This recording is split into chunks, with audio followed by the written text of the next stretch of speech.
Like, we are smart. We are, none of us here is in the army. We're not on the ground. We're not in the village, right? We are on a space, and we are thinkers.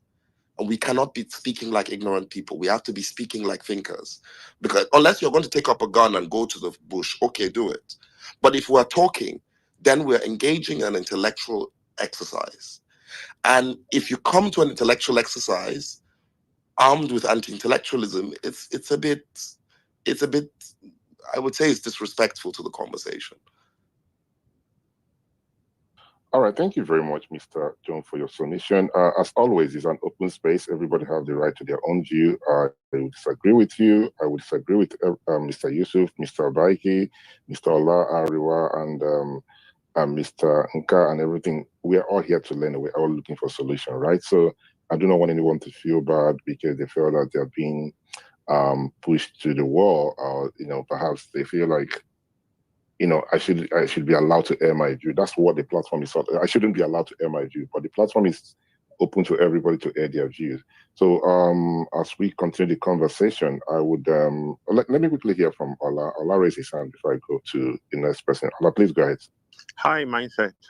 Just quickly, two things. First one, if you make me a co-host, then I can help bring people up, because a few people have asked that they want to speak, but you can't see them. Now, the second thing for me, I've heard a few people say, bomb them out of oblivion, bomb the forest, do this, do that. Now, there's just one thing that sticks in my mind. During the Vietnam War, when America tried Agent Orange by carpet bombing areas with napalm and other things, or even in you see when they say life imitates art, when you see movies where they kill a bad guy but they leave a child behind, and the child grows up with hate, and that hate fuels that child, and they want revenge. Now, if we're talking seriously, there should be no options off the table. I think somebody mentioned it earlier on. The current leader in Syria, who was in America a couple of weeks ago, a few years back, America had a bounty of 10 million on his head. Even in World War II, at one time, America, Britain, and USSR were allies. And then after a period of time, they went their separate ways. That led to the Cold War. I'm not saying we should, yes, go out there. As a few of the speakers have said before me, there are various groups who have various end goals. Some are more violent than others. The ones that you can't reason with, they're not with you. You can't reason with them. But the ones that you can reason with, we can't say because we don't want to talk to terrorists or whatever, that lives of innocent young Nigerians keep on getting lost. Be it those who are kidnapped, who are going to be used as pawns or hostages or shields or whatever, or even are members of the armed forces. Every Nigerian's life should count for something. And I don't believe there's a lost cause until that person shows that they're a lost cause. So, I live in the United Kingdom. At one time, the likes of Jerry Adams of the IRA they wouldn't even allow his voice to be played on British TV. He was a member of parliament. He couldn't take his seat in the Palace of Westminster. And then they had the Good Friday Agreement. We can't just say, there's a saying where I come from, that the way to a market is not just through one way. There are various ways. Let's look at all ways, because the most important thing is the sanctity and the peace for Nigerians. Be it be living in the forest, be living in the creeks, be living in the city. Nigerians shouldn't be going. I did my youth service in Kaduna. I had road trips from Lagos to Kaduna, from Kaduna to Zaria, Kaduna to Maiduguri. At no time did I ever feel 1992, by the way, which was when they were going on about NLC and the elections, and they were saying, oh, Southerners are not going to be safe in Kaduna. I not only did I finish my youth service, I stayed another 6 months. That is the Nigeria I know. Now, people are afraid to take road trips. Why? So we should look at all these things and not say any option is off the table. That's just how I feel. Thanks.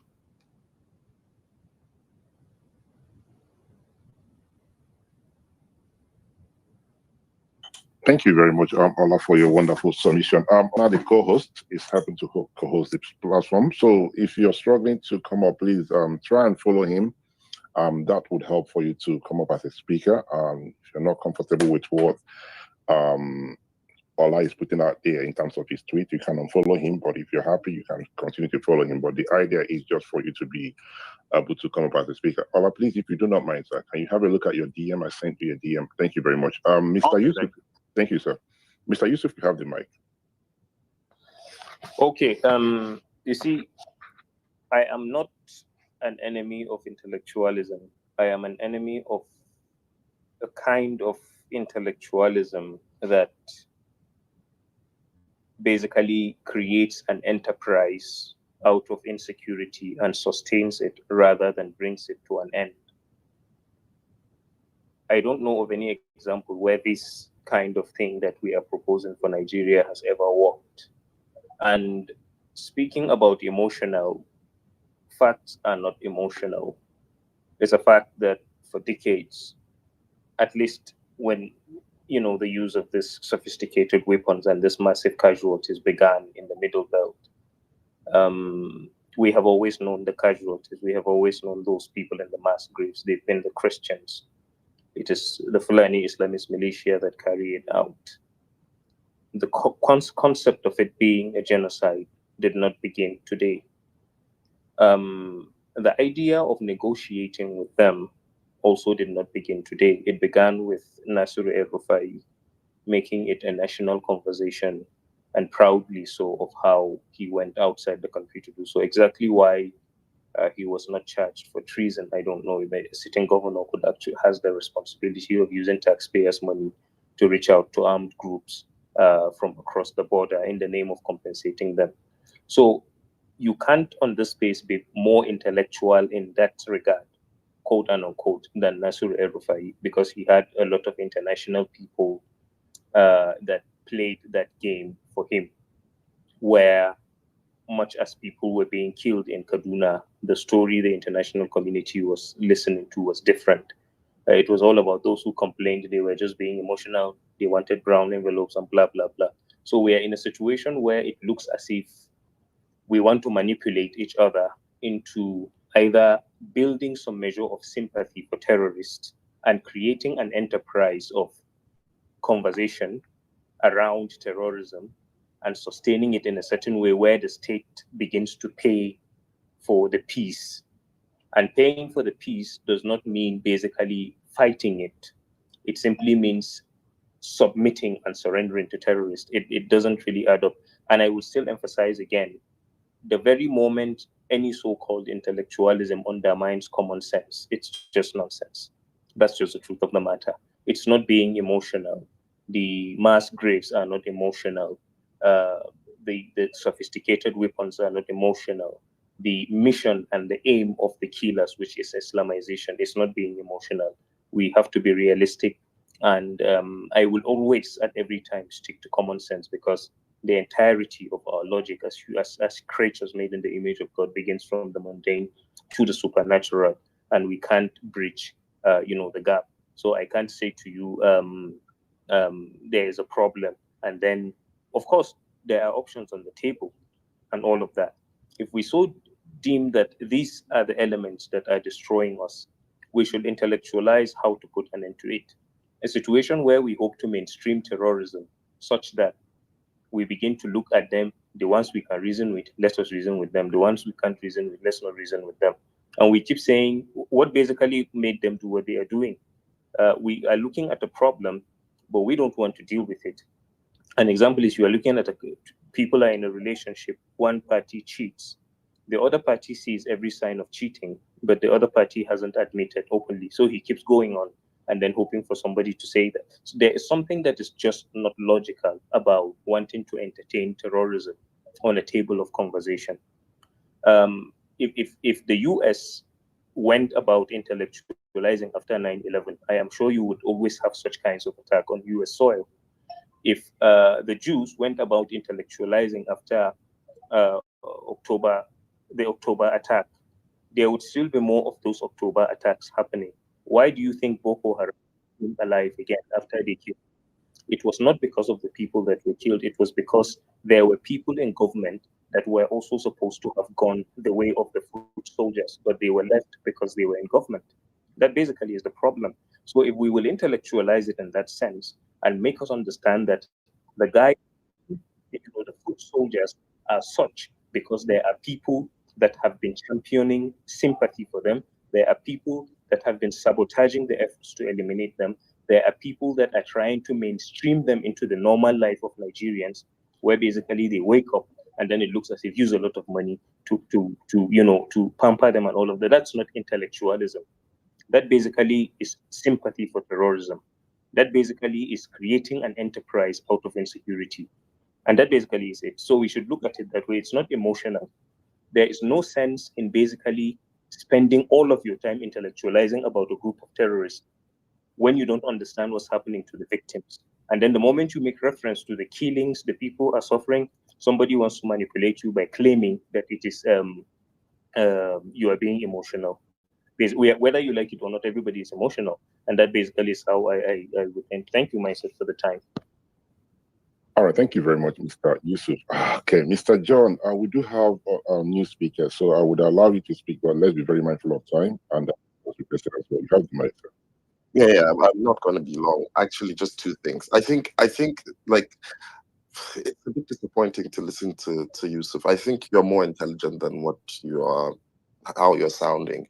But to accuse people who are having a normal conversation of like being terrorist sympathizers because you are unable to think outside this emotional box is disrespectful to the conversation in general, but also to the hosts and to other speakers.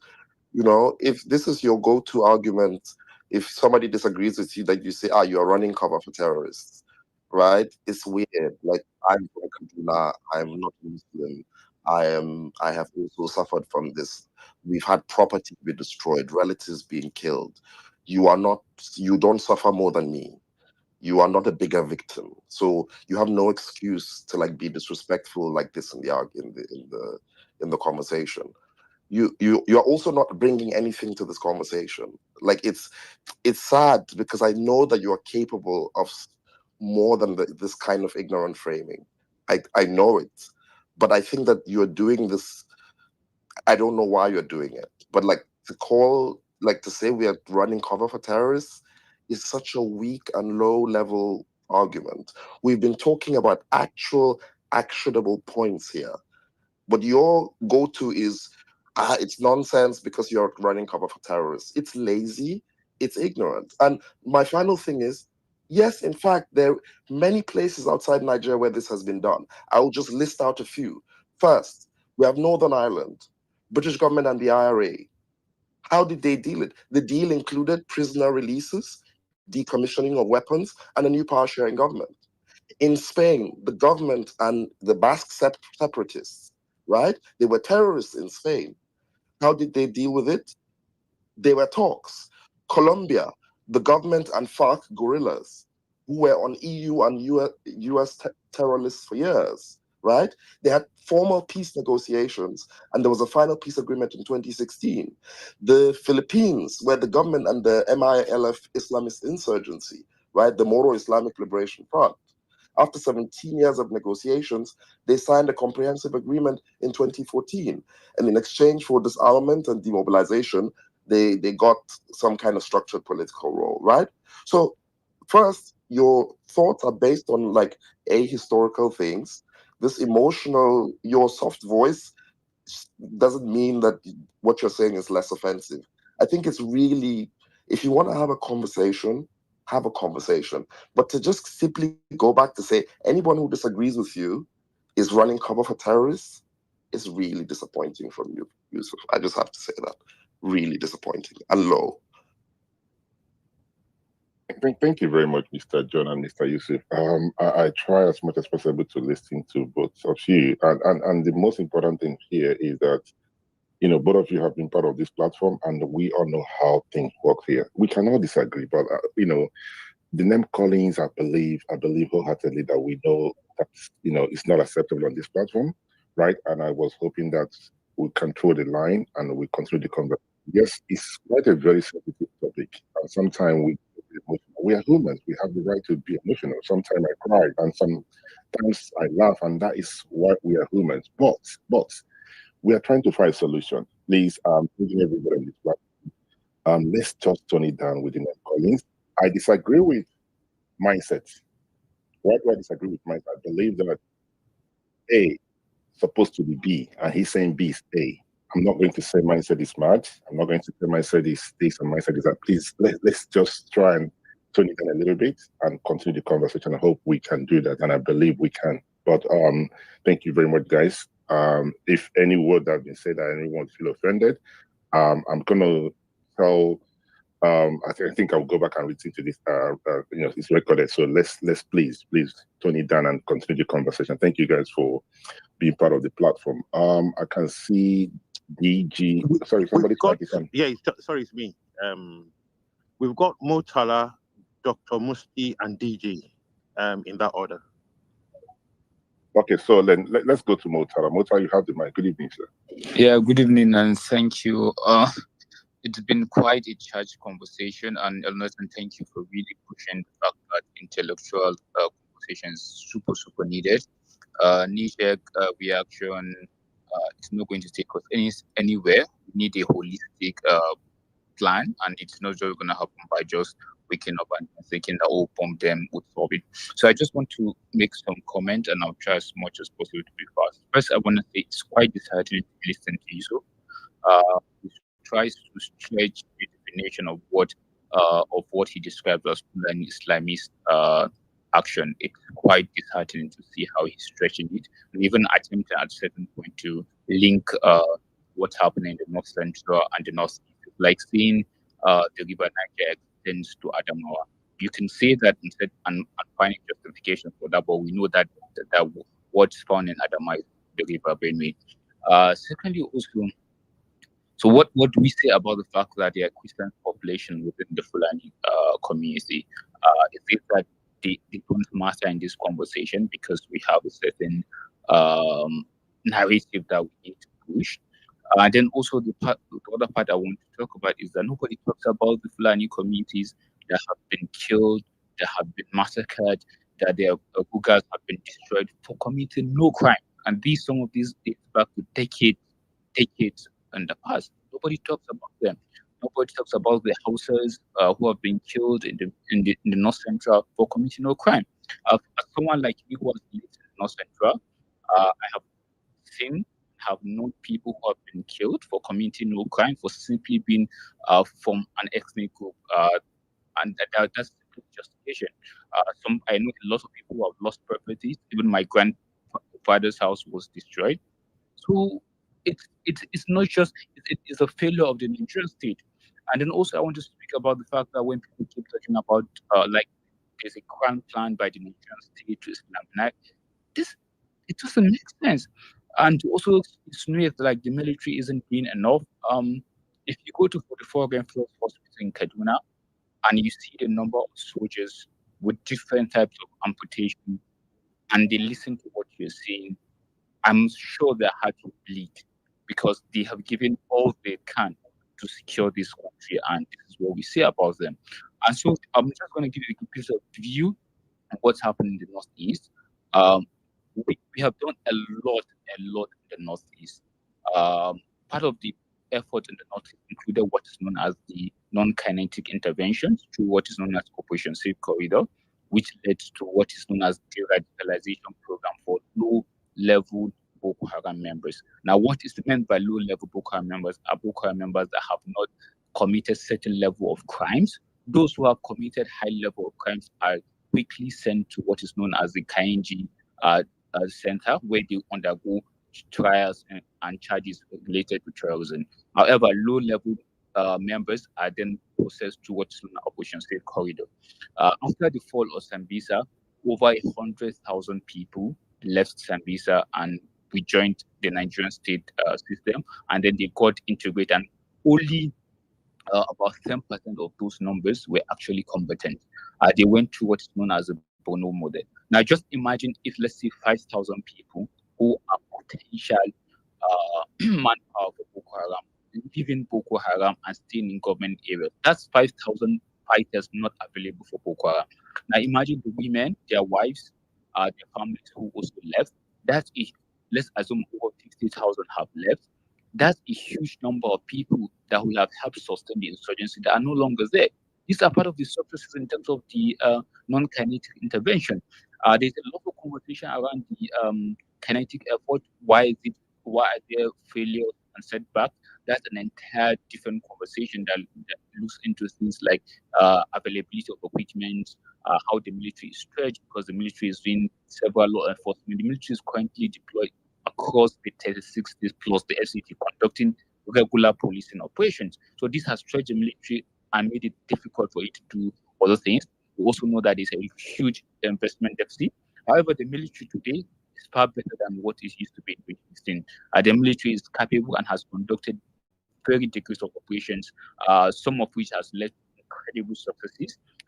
Currently now, as I'm speaking to you, there's a resettlement that is happening across several communities in the northeast, especially in Borno, because of the efforts of the military. There's setback, there's a lot that is needed, and we hope that those investments happen.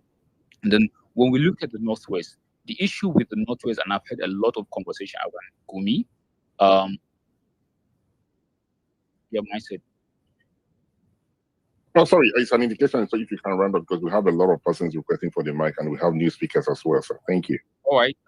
I've heard a lot in terms of the peace effort in the northwest. What I would say is that the northwest will continue to require both law enforcement, intelligence-led military operations, justice, whether in terms of criminal justice, terrorism charges, restorative justice, transition justice. What at the bedrock of everything, there has to be changes in terms of rural lifestyle there. Nothing has talked about a lot in terms of the governance of our forest areas, the national park, forest reserve. All these things matters. See, the same things that drive crimes, whether and terrorism, whether from Okigwe in terms of IPOB or the militants in Niger Delta, is the same thing that drives both the violence in the northwest and parts of the northeast. It's northeast. So the solutions are almost similar. And lastly, also, I've heard people try to say, oh, there's an ideological driving what's happened in terms of the boundary. There isn't. And that's the warning that the people like Gumi and others have been given. Don't current more of a criminal enterprise, with some of the bandits believing that they are trying to protect their kings who are endangered. However, if we allow them to find an ideological or political affiliation or reason, then that would create a huge problem for us. I yield. All right, thank you very much, Motala, for your submission. On that note, please, before I go to DG, I believe it's DG, bear with me for a minute. Ms. Tanka says I have a question for Mr. John. Ms. Tanka, please go ahead with your question. I'll go to Mr. DG. Thank you, Mike. My question for Mr. John, if you watch the Southeast, the agitators, they have a point that they are being marginalized and they are not treated well. That is the key for negotiation, and they have leadership. If you go to the South, the same scenario, they had a point why they are being treated, and they have a reason to cry. The question is, Mr. John, for us to negotiate with the bandits or terrorists or armed men in the middle belt, we know Boko Haram, we know the agenda, we know ISWAP, the agenda. What is the agenda of all these armed groups in the middle belt? And how do we negotiate with them? Thank you. Thank you. Sorry, Ms. Tanka, can you please mute your mic, sir?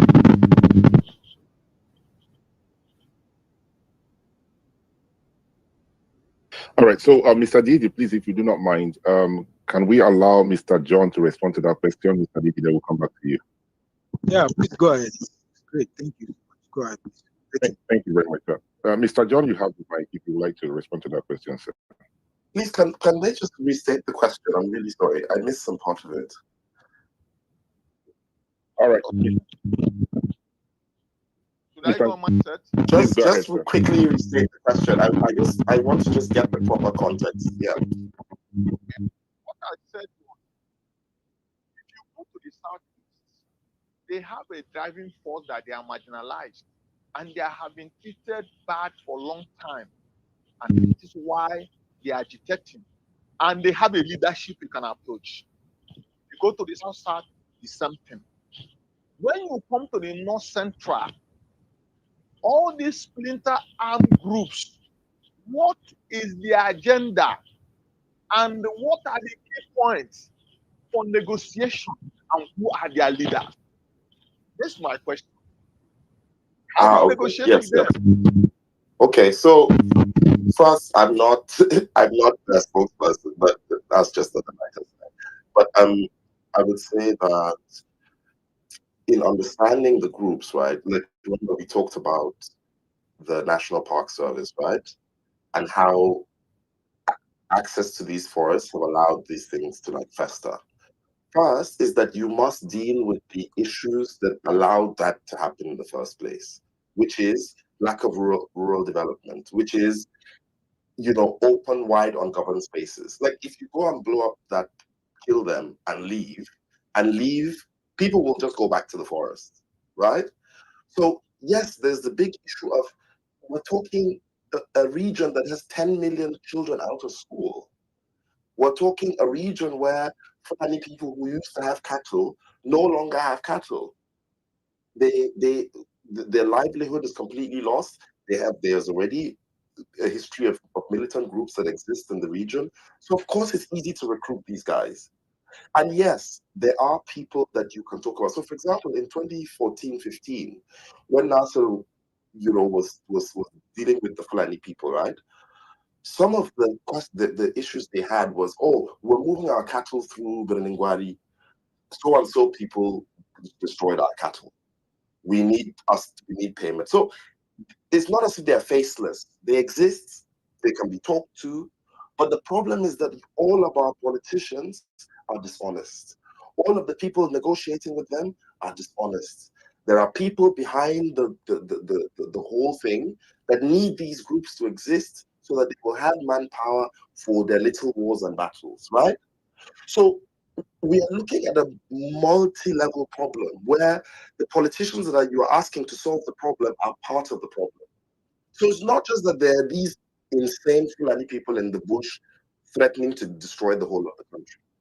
Of course, there are people that have these ideas in their head. There are Islamic extremists. But like this is not just a one size fits all thing, right? There are people you can talk to. There are people you can disarm. There are people you can charge to court and kill.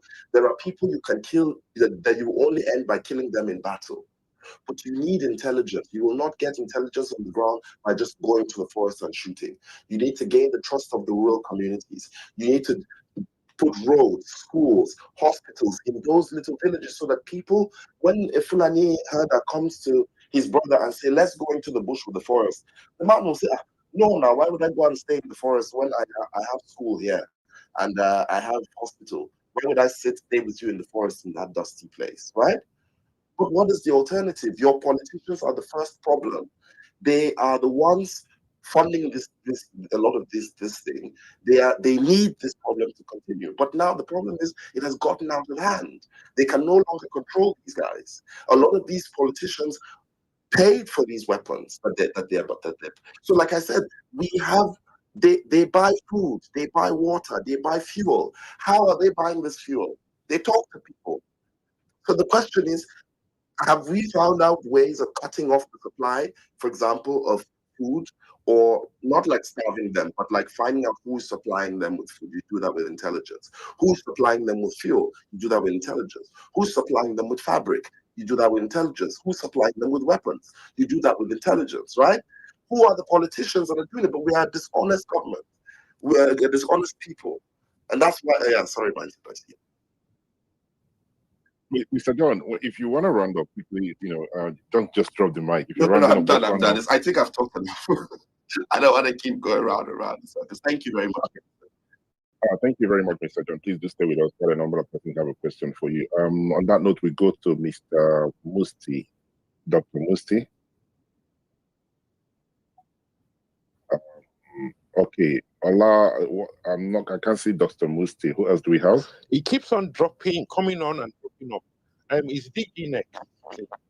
So thank you very much. I do apologize, Dr. D. Okay, you're actually a doctor now. Dr. D, you have the mic. Good evening, sir. Yeah, thank you. Good evening, everyone. It's a pleasure to join group of intellectuals. Yeah, that way because I think what we're doing here is not just like a beer parlor approach where we just drink and go and forget about our problems. No, we are doing it in such a way that to justify our own sense of patriotism and sense of belonging to all of these issues that are happening, and possibly this is what has been missing in the earlier generations, that people don't come to relate in this manner so that they could rub their minds and maybe arrive at certain decisions that may benefit the whole of humanity, not just maybe in our local environment. Yeah, I would appreciate the presence of someone like Nathan, yeah, every other person who have spoken. But I think one dimension that Nathan has added to this conversation is the intellectual dimension, which is very significant and important. Now, I'm coming from the academics, and of course, the part of what I have interest in for a long time is this issue of terrorism in Nigeria. So currently, I have a project that I'm working on, which has to do with the humanistic approaches to the radicalization and terrorism in Northeast. Yes, so, and part of what I've studied is to say that, like what I've said, there are multidimensional issues to all of this. So it's not just fair for one, or objective rather, or scientific. You may want to label it with any objective naming, that you just streamline, straitjacket everything into just one focus to say it's just religion, or it's just head farmer, it's just economic or population. And again, let me just say this so I don't take the whole of the time. And part of the research is we've identified over 11 issues that each of them could stand on its own as responsible for what is happening today. Because there are a lot of things that hide under terrorism. A lot of crimes have gone under, like the banditry, robbers, armed robbers, cattle rustlers, and all of this. They all belong to the same class, but we're not looking at them. So, and that explains why, if we are taking this holistic approach, and maybe ultimately the alternative approach is the kinetic approaches, which have never paid any result. Now, part of the research is to say that the billions of dollars that have been invested so far into this fight that have not yielded any result is just unimaginable. That for some of us who are the humanistic, if maybe a tenth of this, 1/10 of this resources have been invested in this military, kinetic equipment, would go into addressing these humanistic variables that are responsible for some of these things, this problem had been solved. Now, the number of armories that have been shelled into Sambisa Forest, for example, if only the money spent would turn Sambisa Forest into an international tourism resort. Can you see all of this? So, but we're not looking at it, and I'm sure, like what Elson would say, that if there are people, there are ways in which we can make terrorism unattractive, crimes unattractive, and so on and so forth. Yeah. Then part of what I've also worked on is to say that we've identified that Islam, as it is now, is the most vulnerable religion to being all susceptible to terrorism, be it silent or external. This is not to say it's not the only one, but yeah, we could have it in other instances. So, but in the case of Nigeria, the proposition is that there should be a commission that would harmonize the activities of all of these Islamic preachers, so that they get monitored, they get censored, even in countries where they practice more religion, Saudi and all of those other maybe Islamic countries or Muslim majority countries, they have all of these institutions in place. For example, the Hajj Commission, the pilgrimage commissions that we had, are a product of this. When you don't have these things, so everyone goes their way and they do things, without in an orderly manner, and it's kind of embarrassing in the lands. Yeah, but then when the commissions came on board, it's suffice to say that they have solved a lot of problems. So now, for example, now the Sultan, whom many people would believe is responsible, that if he says everything will stop, that's using the from religious perspective. It's not, because he has no power to do this or act this or stop anything anybody. We all know this is just testimonial head. But so if, for example, we could push towards maybe commissioning the Sharia Commission, and then maybe we'll have one for the Christian, religion, that they will monitor the responsible for qualifying, certifying who goes to the public realm to speak, so that we don't keep them, running on the path of microphone anointment. If you can speak maybe Arabic, or if you can read the Bible, you just grab the mic and then there you go. These things are part of what we have as a problem. Then the head farmer clashes, which we can roll out, and of course, most of what you have in, say, Plateau, in the outskirts, not the city crisis, are a product of this. These are farming communities, same thing with Kaduna and Benue. Farming communities have been displaced, and these herders who roam freely constitute another problem. What have we done about them? Yeah, like a country nearby here, Ghana, has done something by creating ranches for these people and making sure that no cattle live out of these ranches. The government can make this as an industry by providing basic amenities necessary for these ranches to run, and it saves everybody. And even in the colonial period, we have this cattle routes, grazing reserves, and all of this. But of course, due to urbanization, they've been taken over by a lot of things. So these are part of what constitutes the problem we run into. Now, I'll give you an example. Like maybe in my state here, Gombe, it's common each time you come into, okay, I've seen your hand mindset. Each time you get into maybe the harvest season, all villages, local government that are in the path of these Fulanis, they know their roots. They follow this consistently. They have to be, harvesting their crops haphazardly, just for fear of being, invaded by these Fulanis. Now, lastly, there is what is called DRR, radicalization, rehabilitation, and reintegration. These have not been fully explored in dealing with these ideological terrorists, because we have the ideological ones, and they are the most dangerous, like what Mr. Ikechukwu will say and other speakers. I think I hate them just trying to see so much. So it's all right. I yield. Thank you. Thank you very much. I keep calling you Dr. Mr. DG for your submission. So it's actually 3 minutes to 12. So we've got to be very mindful of time, so we can give those who have joined us to be able to be part of the conversation. And those who are struggling to come up, please, it might help if you can restart your phone or do whatever you can to make sure that you'll be able to be part of the conversation. I can see Mr. Baiki, I can see Aku, I can see Arewa, and King. Mr. Baiki, quickly, please, so I can pass the mic to the next speakers. Thank you very much, Mindset. I've posted something for an interview held with Fakria Gadzambi. It was a one-time DG DSS. And Fakria Gadzama is the person, before he was even DG, he established the anti-terrorism department in the DSS. He has trained in Israel, he has trained in Korea, he has trained in the US. So he knows he knows terrorism well. It was his program and recommendations that Yar'Adua followed, and we had peace in the Niger Delta. So if you recall, what I said was a lot of these things can be done, but you need the old hands. Like in the military, I know a lot of officers that are retired who are well trained, not the academic training, well trained military in Korea, in Lebanon, in Israel, in China on counterterrorism. Unfortunately, I mean,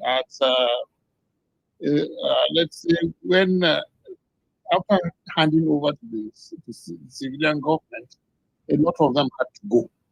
But I think to get this thing right, we need to look back and use the people that are competent and well trained in these things. It's not easy to do this thing in any sense of it, but I think we need the old hands. We need the old hands. I've seen a lot of discussions that have gone on. I've been listening. the USIP templates is at play. So I think let's look back and let's read what Afakria interview we had. It's going to help us collectively. Thank you very much, Mindset IU. Thank you very much, Mr. Thank you for your submission.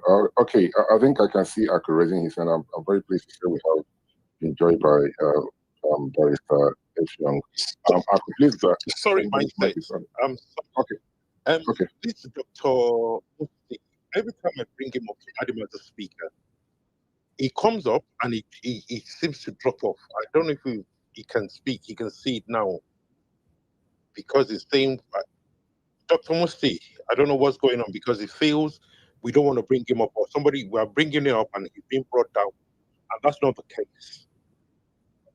I'm very happy you're the one co-hosting, so it would appear that I'm just doing something here. I actually sent you a message on your DM, right? I saw it and I responded because I keep on bringing up.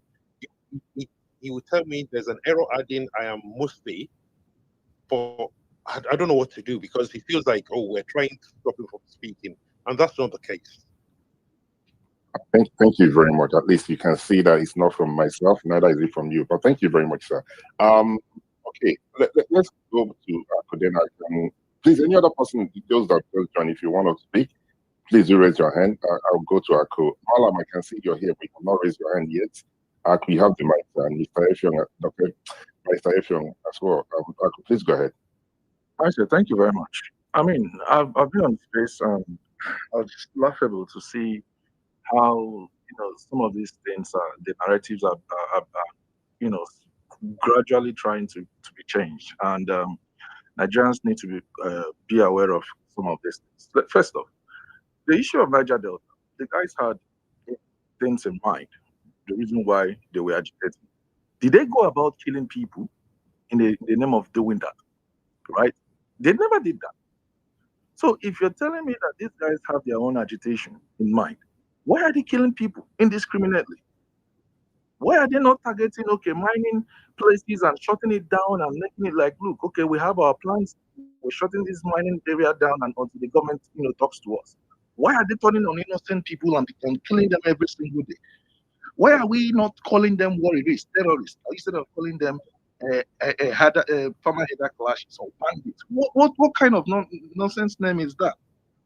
People who go out, go to this farmland, unprovokedly, you go there, you kill people, and then we come here, we try to make excuses for them. Does it make sense? We're talking about intellectualism. What kind of intellectualism will bring back life that have been lost in the first place? And the worst part is that these things, it's not even stopping. It seems that it has been increasing over time, meaning that the approach that the government has been using has not been working. Are we not here when they have given these guys amnesty, giving them repentant terrorism? Are we not seeing videos when these terrorists are out there with their guns, negotiating with the government and still with those guns? I don't think it's just the idea of making it a non-kinetic approach. We've gone past that. We used to have this insecurity back around northeast, and then it moved to northwest. And you can imagine that it has gone down to other parts of the country. And you're telling me just about rural development. When they were killing in the southwest, is it about rural development? When they go across to Enugu state and kill, is it about rural development? We need to change. Nigerians need to understand that these things have been there over time, and the government has applied certain approach, and it's not working. In fact, it's even getting worse by day that we are seeing these things, and we're coming here instead of calling it what it is. We're actually changing the narrative and making it look like what they are doing is not at the height of it. My point is, there is no need to shield these guys because over time they've given them the leverage, they've given them the opportunity to come out, and they have not. We're here when some people will tell you that these guys, they give them amnesty, and at the end of the day, they go back and continue with what they're doing. But we're not here when reports have been saying that there seems to be some sort of sabotage within the government. Thank you. All right, thank you very much, Aku, for your submission. Okay, I'm still waiting. Malam, please, if you want to, because somebody's mic is on, please. Who might that be? Can you please mute your mic? Please. Hello. It's me. I wanted to say Dr. Musti is on now on the Okay. speaker's page. Oh, okay. Okay. Thank you very much. Okay, Dr. Musi, you have the mic then. Sorry, Dr. Musi, let me come back to you for a minute. Malam, please, I can see you're here. If you want to be part of the conversation, please do raise your hand, right?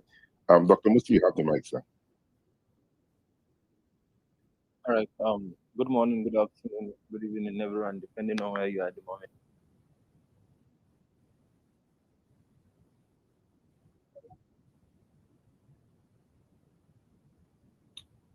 All right. It appears we've lost him again. Yes, he disappeared again. So at least we can see that we've done what we needed to do from our end. You also have Inipehe's having his hand up. Um, you've gotten a few. Who else? You've got Arewa too. So over to you, Mindset. Okay, thank you very much, sir. Okay, before I go to Mr. Barrister Effion, let's quickly go to Paul. Then we can go to, because Paul was here before Barrister Effion. Barrister Effion, please do bear with us for a minute. Paul, you have the mic, Mr. Paul. Hi, good evening, Mindset. Good evening. Thank you very much. Okay, Phil, I just wanted to, just speak to, I've listened to most of the speakers, and I just wanted to address some of the few things John talked about. You see, it's one thing to sit in the comfort of wherever you are and say you want to discuss this on intellectualism.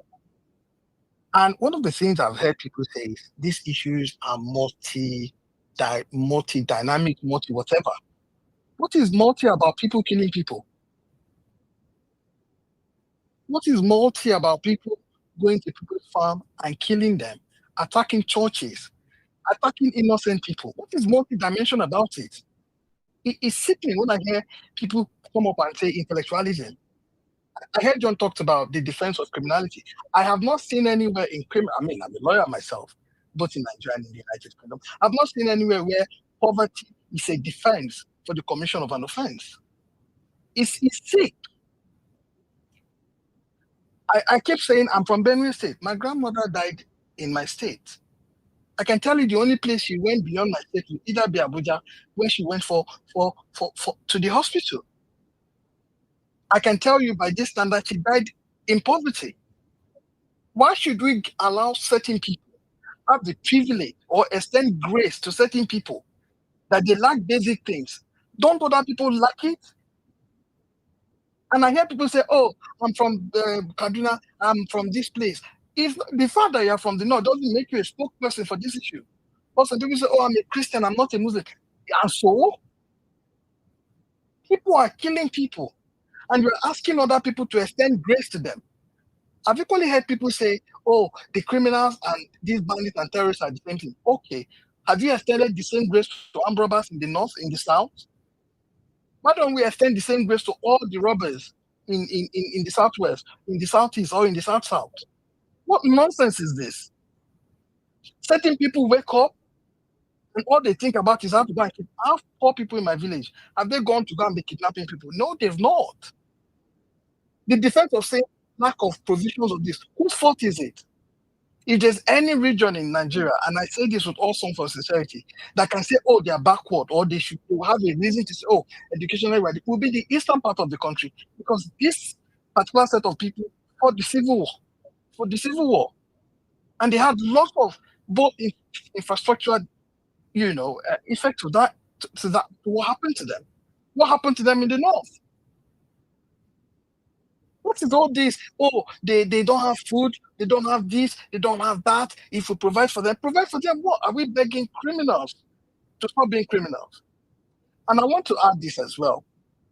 You see, there's a difference between terrorists being motivated by religion compared to other forms of terrorism. And unfortunately, Islam has led the way, be it in Europe, in Africa, or in the United Kingdom. Check the list of all the terror attacks. Find those who were behind it. Islam It's still on this Twitter. We've heard people say their religion comes before any other thing. Is it the kind of people you want to negotiate with? It's sickening. What part of Nigeria is not suffering? If you go to Ondo, there are poor people who can't afford anything. Are they taking up arms against innocent people? The man you go and kill in his village, who goes to the farm, is that man rich? Is he wealthy?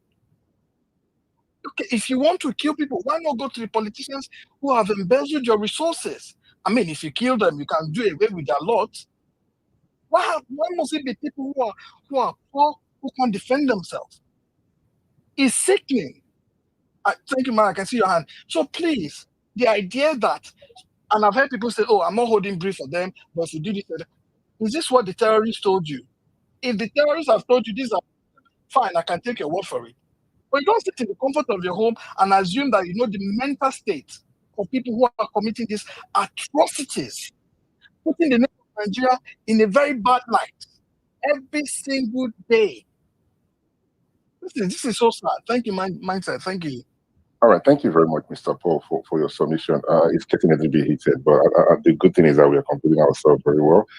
Please, I have you say, if you use the word if, they attack anybody, perhaps might be the politician. We do not want to be attacked. Some of us don't like the politician, we believe, some of us believe the politician have not done it.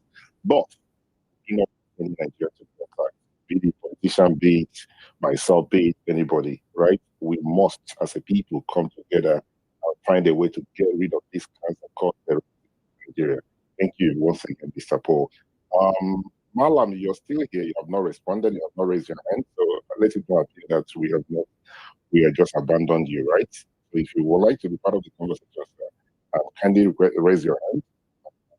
If not, I will then pass the mic to Barrister Efron. Barrister Efron, you have the mic, sir. Good evening.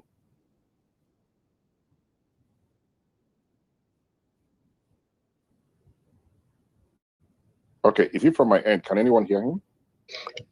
I can't hear him. He had his hand up. No, I can't.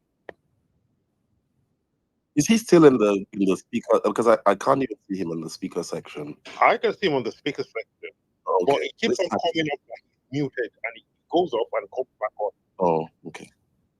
Yeah, his mic, he's unmuted his mic. We can hear he's speaking, but we cannot hear him. So, Barrister, Yeah, he might be using a headphone or something that basically is creating that problem. So, Barrister, if you're using a headphone, maybe you should try speaking without it. okay, as we wait for him to sort out whatever the problem is, and that let's quickly pass the mic to those raising their hands. I think You got King Eze waiting for one. Okay, all right. Before we go to King Eze, can we please quickly pass the mic to Ariwa? He raised his hand earlier on. Thank you very much, Ola. Ariwa, you have the mic. Thank you, Mindset. You see, many people don't look at the main problem. They don't look at it holistically, how these guys behave. There are actually factors that played out for them to reach where they are, or for this thing to get where it is today. And like I said, most of this thing started with the headsmen as an ethnic clash. And one thing that happens is that if they get attacked at some point, because the Fulani headsmen have been profiled for a very long time, they get attacked, the way of unanimously coming together because they believe that this is ethnic and it's like it's been ethnically for them. So they invite people from other parts to come and join them in waging war. It's mostly reprisal attack. But when you assume that you can take out this sort of ideology by just fighting it or keep shooting or what have you, it hasn't yielded the required result. This is why some of us are pushing for some non-kinetic approach. Nobody is telling you to negotiate or give these guys money. It's important to understand that there is always an agenda and something will be done. We've seen it play out even in major countries, like I said earlier. It has happened between Hamas and Israel. It has happened between America and the Taliban. It's happening in Ukraine and Russia. It's not like people don't know what they are doing. It's a way of finding a mutual ground to settle issues that you obviously cannot fight with a gun. 15 years later or 16 years later now, we're still having the same issue. If the approach that people keep suggesting will work, you think Nigerian military haven't thought of that? No, none of these presidents have thought of that, or none of these governors have thought of that. It has been tried multiple times. Like I said, at this point, the Nigerian army is just even getting embarrassed.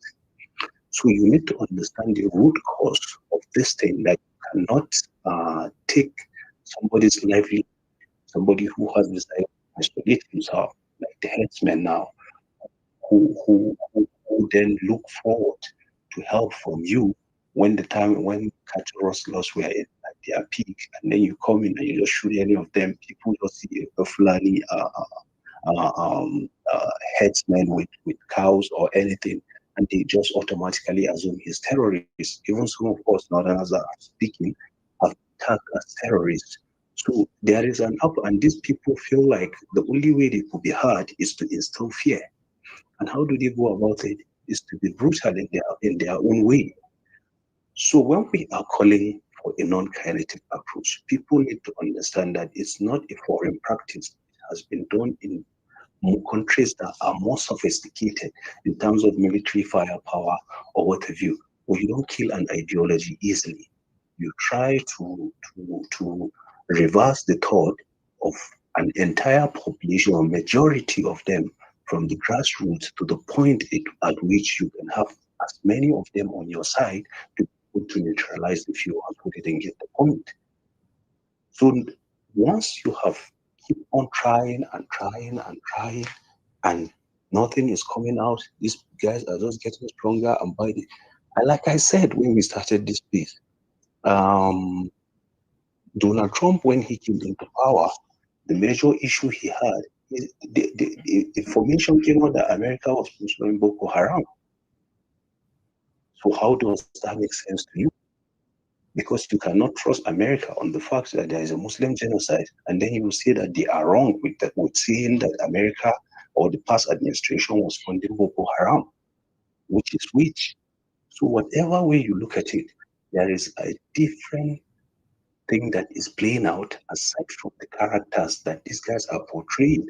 And when you look at it in a very, very clear perspective, like we always see, most of these guys, they don't even they're not even Muslims to that extent. And the idea of Islamization is the Pentagon propaganda. It's unrealistic. It can even happen in Nigeria. And even if it is an agenda, it's not definitely coming from these guys who don't know how to read the Quran. They are not practicing Islam the way they are supposed to. They don't pray. They do nothing. I've seen your hand and said that you. Thank you very much, Barry. I think Barrister Effiong is back. Barrister Effiong, you have the mic, sir. Yeah, Max, I confirm you can hear me. Yes, we can hear you. Thank you. I will try to keep this brief. I've listened to a few interventions on this matter. My spirit is agitated because I'm caught in between trying to understand people's diverse views on this issue, and then at the same time trying to really ask the question, what is this debate about? What are we debating?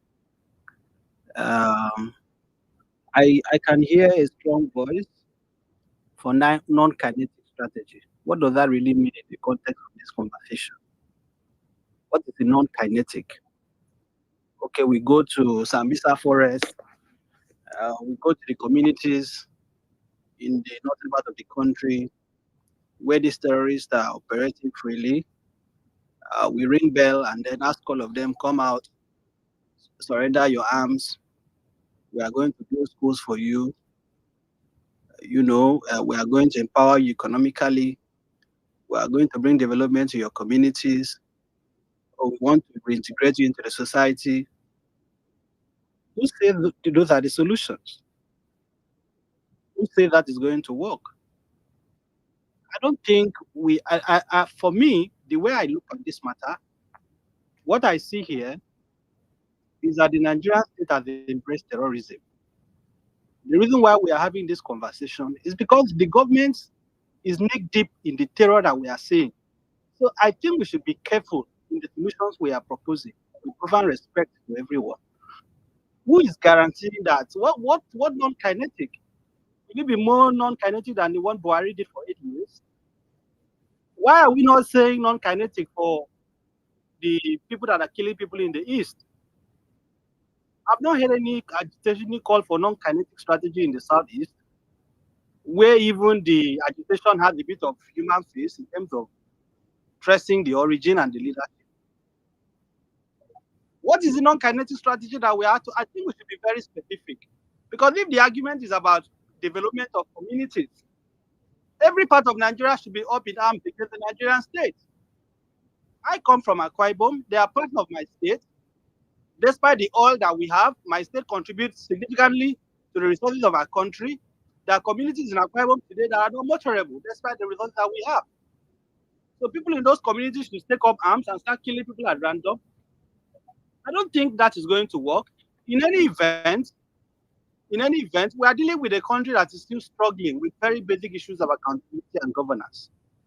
So the money you want to use to pursue non-kinetic strategy, who is going to account for it? My verdict is that the Nigerian government is happy with the terror that is going on. Nobody in this space, I'm not going to concede the argument that the entire security architecture of our country, the entire element of the Nigerian Air Force, the Nigerian Army, the Nigerian Navy, the State Security Service, the police, the Nigerian Security and Civil Defense Corps is overwhelmed. I'm not going to concede that the government does not know where they are, that we cannot pump them out of existence because terrorism is difficult to fight, that we have ungoverned territories. These guys have made up their minds on what they are doing, and we should simply stop making excuses for them. This non-kinetic strategy is simply unworkable. It is simply not going to work. Who are you going to engage? What is going to be the baseline of the conversation? I mean, I just came this night on Twitter, on X, confronted with a video of these animals slitting the throat of somebody. Those are the people we are saying we want to have non-kinetic conversations with. Slitting the throat of a human being, invoking the name of God. You want to have non-kinetic conversations with them? The government is profiting from the terrorism that is going on. And I want us to please be very careful. Human beings, the lives of our people have lost their lives. It is humanity that we are speaking about here. This non-kinetic advocacy is simply unworkable. As far as I'm concerned, only a forceful military approach is going to solve this problem. And the reason why that approach has not been adopted is because there are people in government that are sympathetic, there are people in government that are ideologically aligned, there are people in government that has commercialized the terror. That is why this is not working. That is why those who went to war to commit the massacre in the church, was it because of cattle rustling? Why are we having conversation about cattle? About their cows that have been stolen so they can kill hundreds of people because of cattle in 2025? In 2025, that the economic means have been sabotaged, therefore they can impose terror on the entire country. Which part of Nigeria is not dealing with economic issues? How many people have not had their source of livelihood disrupted? And they were telling us before now that they are not Nigerians. They are from Sahel. They are from Sudan. They are from Niger. So you want us to use our resources to pursue non-kinetic strategy with foreigners if they are truly not Nigerians? Let us be honest with ourselves. The reason why this thing has escalated in the last few days is because we have a president who is entirely centered on 2027 and is willing to dine, is willing to appeal, is willing to kneel before even the most vicious elements just to get power. That is what is going on. This is politics that is happening. So in summary, I want us to be very careful, extremely careful in reducing this of that development. That it is because of underdevelopment. The victims are the cause of underdevelopment. And imagine the very false allusion to the Niger Delta. I come from Niger Delta. I know what the issues are. The leaders were identifiable. What is the agitation about? Why can't we start by imposing a nationwide ban on open grazing for a start? That is part of the problem. Will Nigeria die if people stop eating cattle for 1 year? For life to be preserved? You cannot tell me that the armed forces cannot stop these people, that they are invincible. Thank you very much, Barrister Ephraim, for your wonderful submission. Unfortunately, we lost one of our co-hosts. I'm not sure what happened. Allah is no longer on up there as the co-host, so but I believe Big Sam is helping out. So we have new speakers. I can see Mr. John, Mr. Yusuf, Mr. Aku. But let's really allow those who have not contributed to be part of the conversation.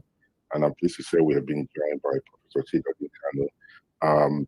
King, you have the mic before I go to Aruna, then I come back to Prof and come back to others as well. Thank you, Mr.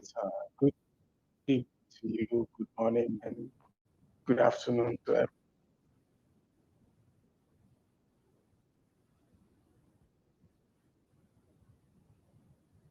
All right, it appears we've lost King. All right, Mr. John, please go ahead. Time so I can pass the mic to the new speakers. Yes, I mean, I always try to avoid like conversations that where we sort of rely very heavily on the emotional reaction to violence, and I say this because look, some of us have been doing this work for over a decade. So I mean, it's one thing if you don't know the issues, that's fine. But some of us do know the issues. Some of us have been doing this work for more than 10 years. You know, I've visited grazing reserves.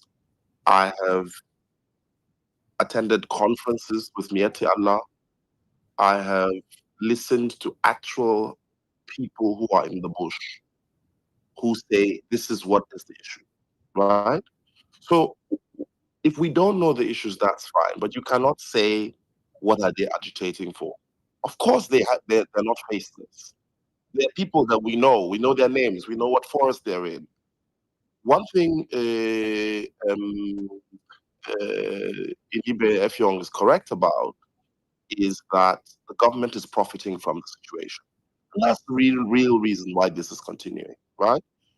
But you see, like we've said over and over again, carry your entire army and blow people up, you will not solve this problem one little bit. And so I ask people to step back a little bit from the immediate and even justifiably emotional reaction to dead bodies, right? And ask, how has this crisis got to where it is? You see, one of the problems Nigerians have is that they don't read their history and they don't care about anything apart from where they're from. Oh, I know my area, so I know the people. But those people, they're just animals. They just like to kill people, right? On this space, we've gone into detail about the different groups, about even the conflicts between the groups. Here, mindset, we've spoken about how, for example, some people left ISWAP because they felt like it was too strict for them, and they moved to join some bandit groups. Some people in the bandit groups moved into the Islamist groups, and that these people trade in human beings, because sometimes the militia will kidnap, and if it's a high value target, they will sell the kidnapped person to the Islamists. Some of the Islamists are trying to sort of see how they can convince some of these bandit groups to join the Islamist groups. So we have the knowledge, we have the research, we have the understanding of the internal problems. For example, in one of the conferences I attended in Kaduna with Mieti Allah and leaders from Plateau, Kaduna, and Nasarawa, the DSS was there, the government was there, everybody was there, National Intelligence Agency, and the discussion was how do we first put a stop to the violence that the Fulani are implicated in, but also how do we tackle the internal Fulani culture of revenge, right? Is one of the things we talked about. And many of the Fulani admitted that, yes, we do have this cultural problem that we believe in this reprisal thing where if you do something to me, I'll do something to you. The problem is that when the Fulani are being attacked in the bush, then the dead bodies of Fulani people, what they go through in the bush, nobody puts it up on social media. When the Fulani return and do their disproportionate killings, reckless and unconscionable, of course it gets social media. And then we now say, oh my God, they're just randomly killing people. There is not a single random killing that is happening. Everything, again, like I said, if you don't know, is one thing. But there are those of us who are doing the work. We write about it, we talk about it, it's there, we know the people, right? And yes, we must we must, like I've seen your hand, myself. I'll just round up.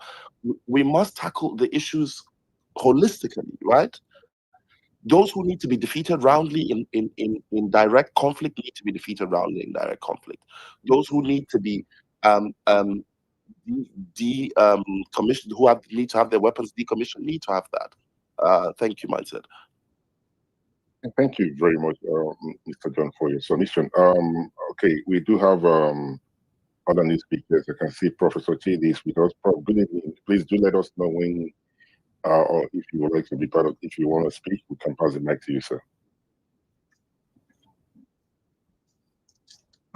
Mindset, good evening or good day.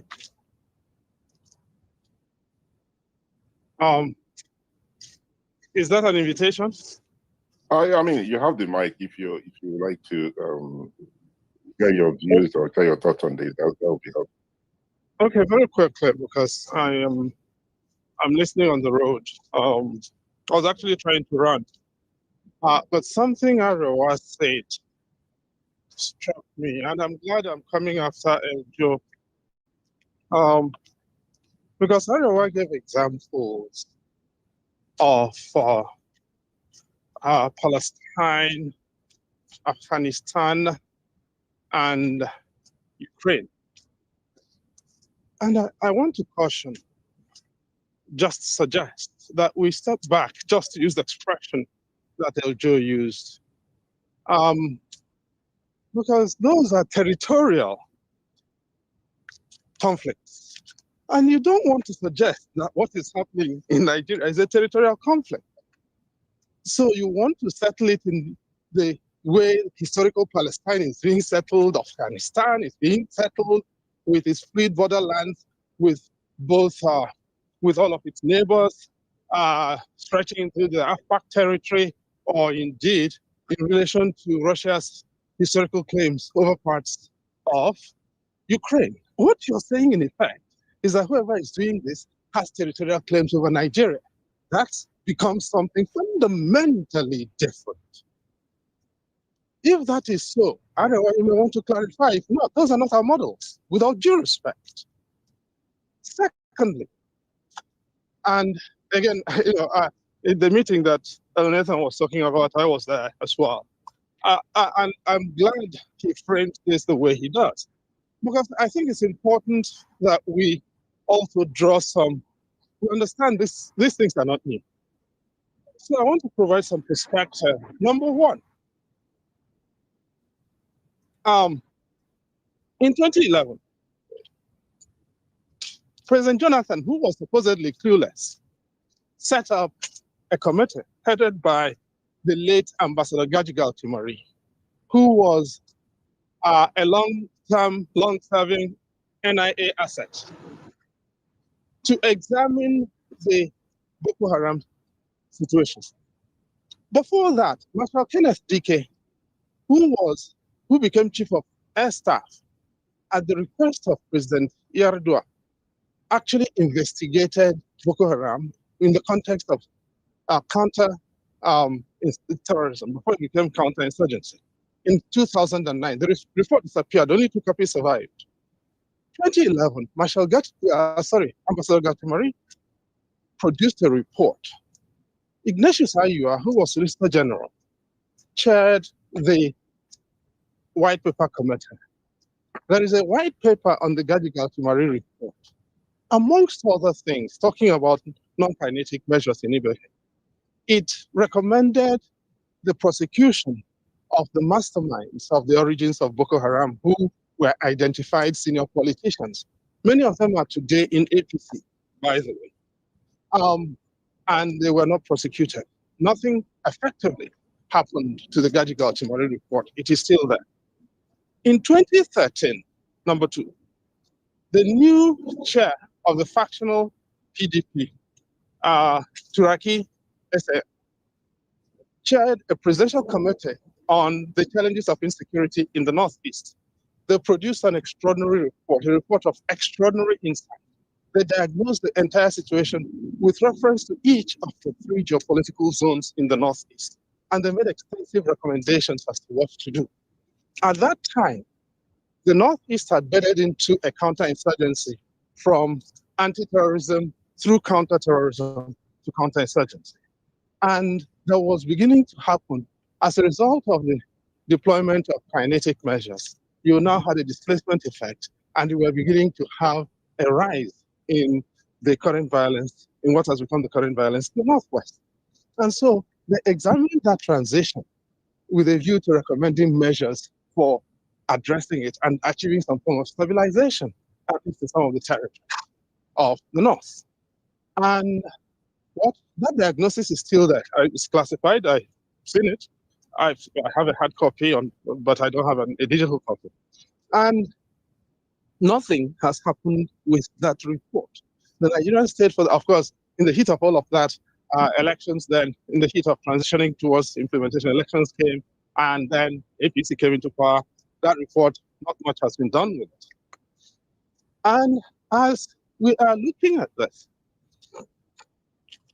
number 3, 2 national security advisors in succession who worked deeply on these issues, Ali Gusso and the late, what's his name, from Bayelsa State, who was killed in the helicopter crash, General Azazi. Okay? Now, I know this because I worked with them on the issues that they did. In 2010, I was sent by Ali Gusso with somebody else to go to Plateau State. I have walked through all of Sanga, for instance, in southern Kaduna, down through Jemaah into Riom on foot. So when people begin to talk about these things, like people have not done work here, let's be careful. There's a great deal, and I will always give credit to Azazi and Ali Gusso. What they did, I'm not going to be discussing on a forum like this, but there is experience to tap into for any government that is interested in looking at these things. 2 final things, and I will yield. Look at what is happening with our schools. I'm surprised nobody has mentioned it. Niger State has closed all schools. Katsina State has closed all schools. Which other state? Plateau State has closed public schools. Okay? Now, in the federal government has 104 unity schools. I know because I was the president general of the Unity School Students Association. That's the old students of the federal government colleges. Of the 104 unity schools, 47, nearly 50% are shut down because of this. Now, the 47 are in 4 of Nigeria's 6 geopolitical zones. They include schools in Ekiti State, in Ondo State. FGC Ilorin is closed. FGC Bakori is closed. Something fundamental, guys, is changing. And we are still counting crayfish. All right? Something very fundamental is happening. And it says, basically, whoever is doing this is winning. And we're still stuck on the language of farmer header. That horse has bolted long time. If kids cannot go to school and you're on space speaking grammar and you one directional grammar, then something fundamental is we need to retool our conversation, it seems to me. And in the middle of all that, finally, one constructive example is the governor of Taraba State. And I'm hoping that in the middle of all of this, you can rescue some inspiration somewhere. The governor of Taraba State, Abu Kefas, is a soldier. He's a retired lieutenant colonel.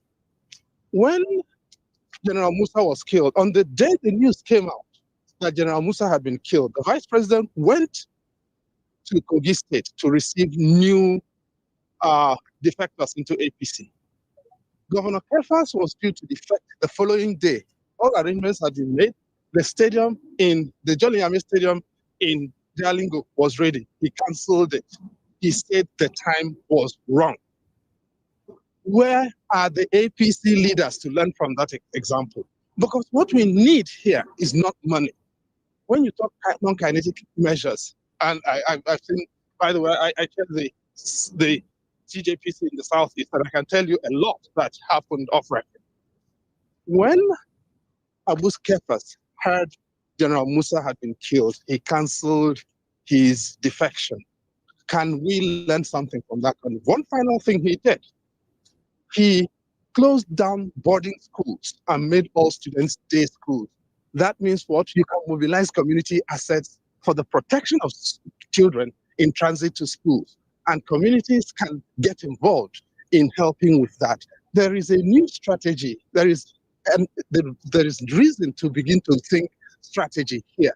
And at the moment, the biggest failure is that President Tinubu is not present and he's not thinking strategy on this. I yield.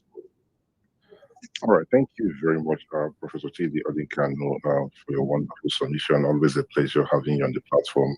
I think the next person should be Haruna. Haruna is no longer on the platform. For some reason, a lot of people dropped. Those on the speaker section. So we should be running up quickly. Mr. Yusuf, you have the mic, sir. All right, thank you so much, Mindset. Prof, frankly speaking, I think that was more or less a very rich cup of coffee. It basically says a whole lot about security in the country. It has to do with a lot of human factors. And I would want to start off by saying I am very, very much certain if Kefas, the governor of Taraba State, it's not exactly as if I'm a fan of all the things he does. I strongly believe if he was even in the remotest sense sympathetic to the cause of these killers, frankly speaking, he wouldn't have the impetus to prove himself a true soldier and a lover of humanity. And I think that is where it begins. You see, we keep talking about, somebody made mention of the fact that, and there's a report that America is sponsoring Boko Haram and all of that. I think the idea is that a new regime came and said the funds from US aid are being diverted for terrorism sponsorship, and it was suspended. And the same Americans are trying to put an end to it. But it looks as if we don't want that. What I'm trying to say is that what has ruined this country and what has given terrorism a stronghold in the country is the attempt. Of course, it doesn't appear that way, but we want to create an enterprise out of insecurity. And we do so by wanting to be the most intellectual human beings and all of that. An example is somebody would mount this space and begin to give you an example of how Fulani people have a culture of having cattle routes, have a tendency of having revenge. If something happened to them, they will revenge, they will gather their community and go and attack. If, frankly speaking, you have a good grasp of your culture, your father or your grandfather or your great-grandparents will tell you exactly what the attitude of their people were. Where I come from, I know how we married people. I know what our forefathers did on the mountains. I know what happened between one community and the next. I knew people who bore certain marks and what that meant. But because of civilization, people integrate into each other and they change certain things. They civilize, they lay off certain things, they modify certain things. I see no reason whatsoever why a particular individual intends to sustain an archaic lifestyle with the blood of women and children. And someone is saying you should study his lifestyle and compromise the sovereignty of a state, the blood of innocent people, and do that. And each time we talk about these realities, somebody wants to talk about it being emotional. And sometimes I find it offensive when people want to claim certain kind of knowledge. I mean, Prof just gave an example of a whole lot of things. His depth of understanding of what's happening is a lot better than even some of the so-called chief security officers of the regions where this security stuff is happening. There are people, and I love what I think the Khan chairman said. He said his grasp of the matter is not coming from research or attending meetings. It is an experience he is living through. You cannot be more educated than a man experiencing a thing on a daily basis. Um, Nathan wanted to put up an argument where it appears that the killings in the Middle Belt are reprisal because there is a narrative that the people kill Fulani and then the bodies are not seen and nobody talks about it. But then when they come out to revenge, then people hear about it. That was a narrative El-Rufai shared throughout the time he massacred people in southern Kaduna. That was the story. I watched on TV how media was manipulated. Somebody visits Kajubu, and then he has a background where you have women with hijab and all of that, and the world looks at it and thinks it is a place dominated by Muslims, not knowing that the people that are being wasted are Christians.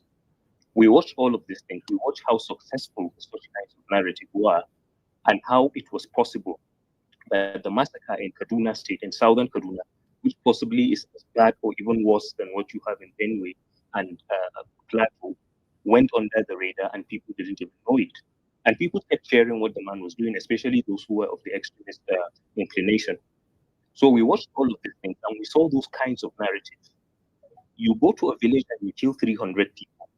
And each time they say this number of people die, you begin to pick on people talking about it. The likes of Stevens kept suffered. And I'm sure if the likes of Prof here were that news, most likely we may be talking about him in history. But we knew what happened in Kaduna State. We knew the people that went to jail. We knew communities that woke up to dead bodies, and then the next presence of the police they had was to arrest their elites. Anybody who could say anything about it. There are people that are still in jail because of those killings, not because they killed people, but because they were in communities and they just felt that the world should know what's happening to us. But somebody believes you can manipulate people into silence by claiming speaking about facts and realities is emotions. That does not happen that way. Now, it kept happening and happening, and each time it happened, somebody will tell you that they killed Fulani people and they hid their bodies. Now the Fulani have come to revenge and they are making it public. No, that was not what happened. That is not what is happening. You can't be killing thousands of people. If the killings were mutual, frankly speaking, nobody would complain. But you can't have a well-armed group carrying out genocidal massacres and you keep intellectualizing it because there are different platforms where you meet with people. The last attack, I think, the one that happened, not last actually, a couple of months ago, where I think about 150 people were killed in two separate attacks on the plateau. The final one, I think, was in Rio. I think less than 24 hours after the last attack, one Fulani man went on TVC, and was reeling out demands to the state governments about what was required if they wanted peace in the country. And I would repeat, the fact that we are having conversations. Sorry, Michael, let me round up with this thing. I just blinked. So the fact that we are having conversations about these matters, that we are having conversation that we should seek non-kinetic approaches to people that have clearly made it, people that have made it clear that this is what they are going to do, is a reflection of how perverted we have become as a nation, basically how much we have embraced terrorism. A terrorist comes out and then people are struggling to whip up pity on his behalf, regardless of the number of people he kills. Thank you. All right, thank you very much, Mr. Yusuf, for your submission. We're going to be running up very quickly, very soon. If I say very quickly. So whoever is speaking next, let's be very mindful of time. Mr. John, you raise your hand. Please go ahead, sir. Yes. You see, again, you can rail against intellectualism all you want. The facts are the facts. And if you want to oversimplify the issue, your people will just keep dying. That's it. But if you want the issue to be solved, then you must take into account all of the variables. And those of us who have been doing this work for, and I'm glad that. Sorry, who might that be? Sorry, Mr. Yusuf, please. I do apologize. I'm sorry. Can you mute your mic for a minute, please? Okay. Let's allow Mr. John to finish with his submission. Then if you disagree with him, or if there's something that he said that you're not comfortable with, raise your hand and I'll pass the mic to you or any other person. Mr. John, I apologize. Please go ahead. Thank you. Oof, Jesus. Anyway, Um, so, and I'm glad that Professor Odinkalu even reminded me that we were at that meeting. We were the small boys at the meeting. Professor Odinkalu was, they were the big boys at the meeting. And the reason why I raised the issue of that meeting is to say, look, the work has already been done. We know the issues. The issues are clear. Our politicians do not want this to work. And so this, I think, railing against intellectualism, for me, it's a bit petty because it's a very complicated problem. But we already have the solutions. Professor Odinkalu can list how many white papers we've had that have not seen the light of day. There's always a committee after every massacre. There is a report, there's a white paper, there's a blue paper. But nobody does anything. Many of these Fulani militia leaders have told us clearly that some of the weapons they used were supplied to them by politicians. However, you cannot rule out the fact that there are issues that are more complicated than just. Sorry, it appears we've lost Mr. Jones. Can you hear me? Hello, Mindset. Hello. Mindset, can you hear me? Big Sam, Right, can you hear me? We lost you for a minute, but Yes, please go ahead. Okay. Yeah. Okay. So I say this because, like, all of these other, like, scorched earth approaches have been tried, and it has not worked. Again, I refuse the dehumanization of any group of people, regardless of how many criminals they have among them, how many. Like, I'm one of the, like, there are not many people who have written more about the modern effect of caliphate on northern Nigeria than me. So we've done the work of talking about how some people have this idea of conquest. But we know it's more complicated than this. And we're saying, I will not do what some people are doing, which is to say, our problem is Muslims. Our problem is Fulani people. Because doing that is becoming worse than the enemy you are fighting.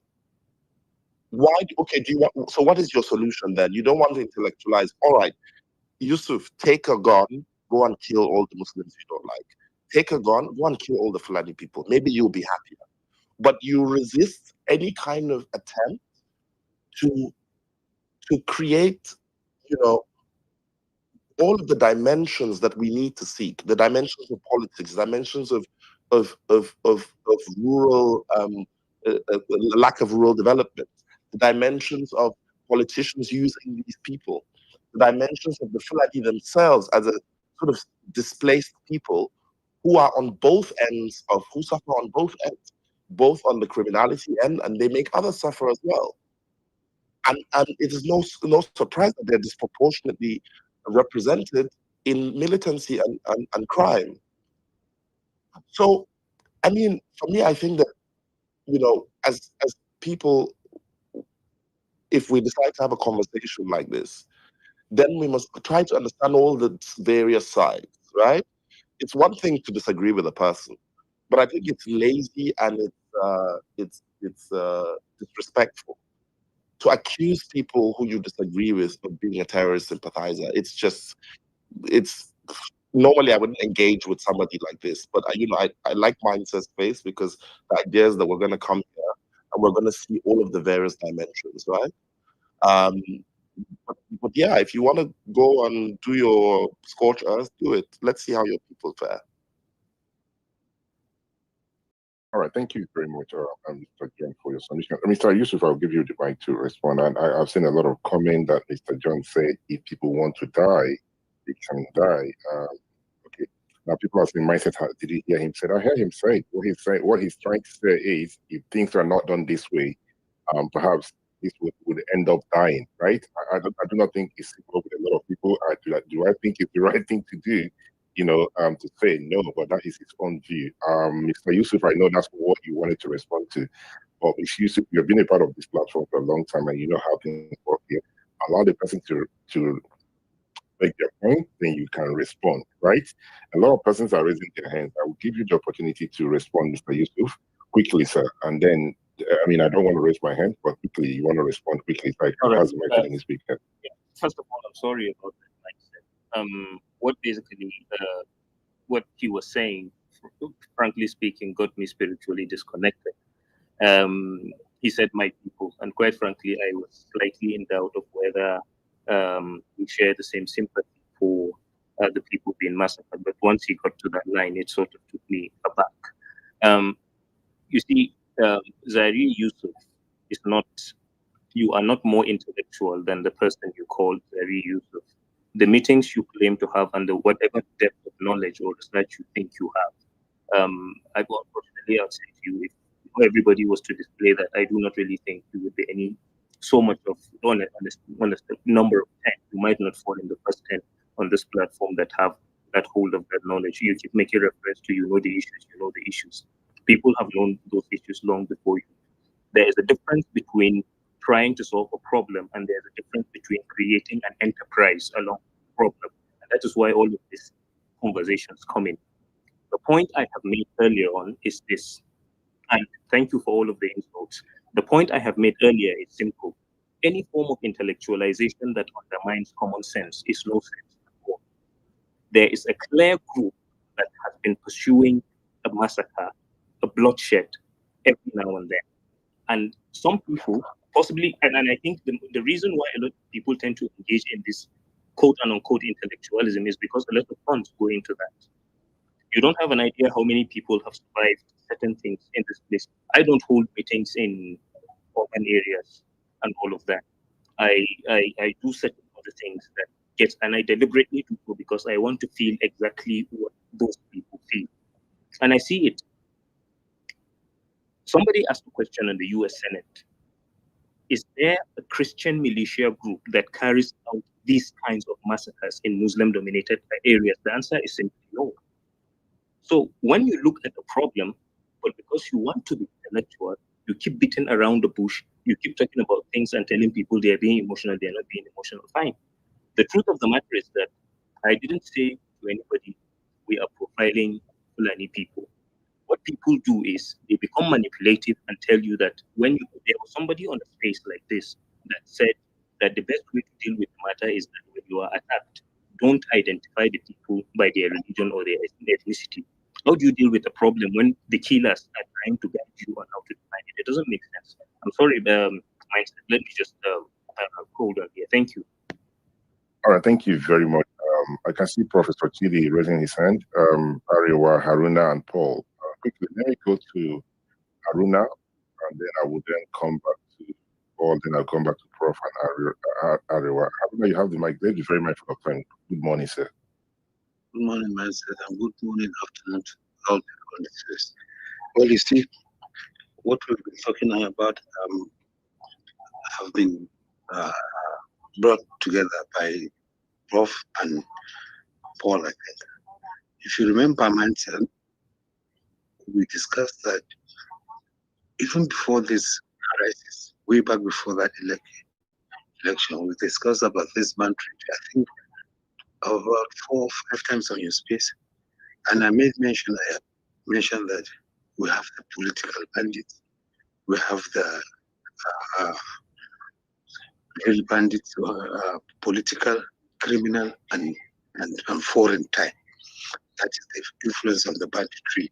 I scale it on 3 levels. I said the political one, the criminal one, and the foreign one. And if we go on to break these things, Zaire now is not even understanding the position of Paul and the other guy. They made their research. He's trying to accuse them. If he's accusing them, it's just like a finger pointing, you have 5 pointing back to you. Who is sponsoring him to be doing all what he's doing, to research all these villages to be moving? And he's being economical with the truth. Does he, like a plateau, the Fulani settlements that people are being kicked? Who went there to kick those people? The ABU, 18 people in ABU and from ABU that went to Mongolia, where the direction where they're going to. They were killed in the bus, burnt. The general that was burnt in Du, and his vehicle dipped into water. When the army came, they sucked the water out. How many vehicles did they find out there? And look at how they dismembered his body. So is it the Fulani that dismembered his body? And the people, when the military came, the women came out and naked protesting that they shouldn't be, the water should not be drained. And look at the whole guys that were arrested. Now they are free walking on the streets. The court has released them. Even the Mongua, the court has released them again. So what are we?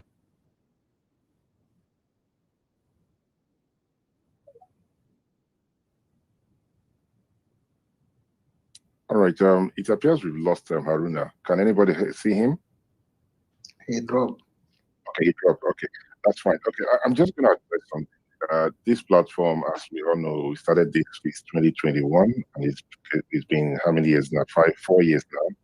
And sometimes we have said that like it. But one thing that we pride ourselves with is the fact that we allow people to air their views, and it's been a very difficult spaces tonight. And please, I know it's heated. I know people are feeling a bit uncomfortable with some of the things that the speakers have said or some of the response that we have had.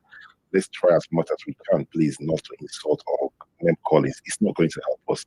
I want a situation whereby you disagree with me. And tell me what using you disagree with me. But name calling is not what I would condone on this platform. Please, I'm just saying, if last time I said it earlier on, let's disagree with each other, but let's stop this name calling. It's not going to help us. Put those on the speaker section and those on the comment section, please, guys. Right? So we can come back here and tomorrow we can all become friends as long as we're able to find a way forward. Right? But thank you guys for being part of the platform this evening. Since I'm not sure what happened to Haruna, if he can request back and bring Sam, please, if you can bring him up. On that note, let me quickly pass the mic to Professor Chidi, then I'll come back to Paul and I'll go to Ariwa. Prof, you have the mic, sir. Thank you, Mindset. No, I just want to clarify one or two other things. I think there's been talk about, at least I've raised some of the reports, and I think part of the problem we have is the absence of policy memory in between regimes and administrations. In relation to JOS, for instance, I'll give 2 instances and I'll yield. In relation to JOS, General Azazi, having served as CDS and Chief of Army Staff, became National Security Advisor and had a crisis on his hands in JOS. And he did not know that there had been inquiries on the situation in JOS from 1994, the Justice Fiberesima report. So I got that information across to him and he called me. He said I should come and see. When I went, he asked me this question and I answered him, and he said, okay, how many of these reports are you saying exist? And when I listed them out to him, he was surprised. Now, how did I know about that? Because when General Gusau was about to send me off to JOS, he mentioned a few of them, and I asked for a copy or 2. He had only 1 report. I then started digging and found out that there were 4 more other judicial commissions of inquiry. And so he then asked me to summarize all of those reports, to read all of them, summarize all of the reports from 1994 to 2010 into not more than 20 pages and produce a 3-page presidential summary. I wasn't working with the Nigerian government, by the way. Okay? And so I did that for him. That provided the basis for stabilization, a framework for stabilization, because it said there was a great deal of policy memory on JOS. But the biggest gap is in Southern Kaduna. In Southern Kaduna, I think on this basis, somebody has traced it back to the Kafanchan crisis in 1987. But really, anyone who knows Southern Kaduna will know that And this is one problem in a lot of the places where we now have crisis in Nigeria, critical minerals. There's a lot of gemstones in southern Kaduna. Now, in the mid-1980s, again, it was in the course of this work that this came out. In the mid-1980s, a lot of gem rustlers converged in southern Kaduna from all over Africa. Darfur, Sudan, that is, Senegal. You name the place, they were in southern Kaduna. They came to rustle minerals. And everyone had their own pit with guns. AK-47s came into southern Kaduna before the end of the Cold War. And Ibrahim Babangida picked up intelligence that this madness was going to get ugly. So one day in 1986, trucks, military trucks, landed in Bajuland in Kafachan and simply trucked all of the foreigners into the back of the trucks and started driving down south. They headed down to Lagos and expelled all of those people through southern border. They failed to do something to collect the guns. The violence in Kafanchan in 1987 was fought with the guns that the people whom Ibrahim Babangida expelled in 1986 left behind. That was the origin of the guns in southern Kaduna violence. They have not left. One final instance. In 2006, President Obasanjo asked the late General Luka Yusuf, who was from southern Kaduna, to investigate the trafficking in throughout Nigeria. General Yusuf produced a report classified. I've seen that report. I have a copy. And in that report, believe it or not, General Yusuf says, links the guns in Northeast to the guns that were in the Niger Delta. The traffic in guns in Nigeria across regions is extraordinary. And I think it is important, and you cannot talk about guns in the Niger Delta without talking of the maritime territory, the maritime domain between Nigeria, Cameroon, and Equatorial Guinea and Sao Tome. Okay? So if you have been in that territory of the River Aqua estuary and gone through that to Cameroon, through to Kondo City, you will understand what I am saying for anyone who has tried to do that. What I'm saying in effect is, if there are people here, apart from Abdullahi,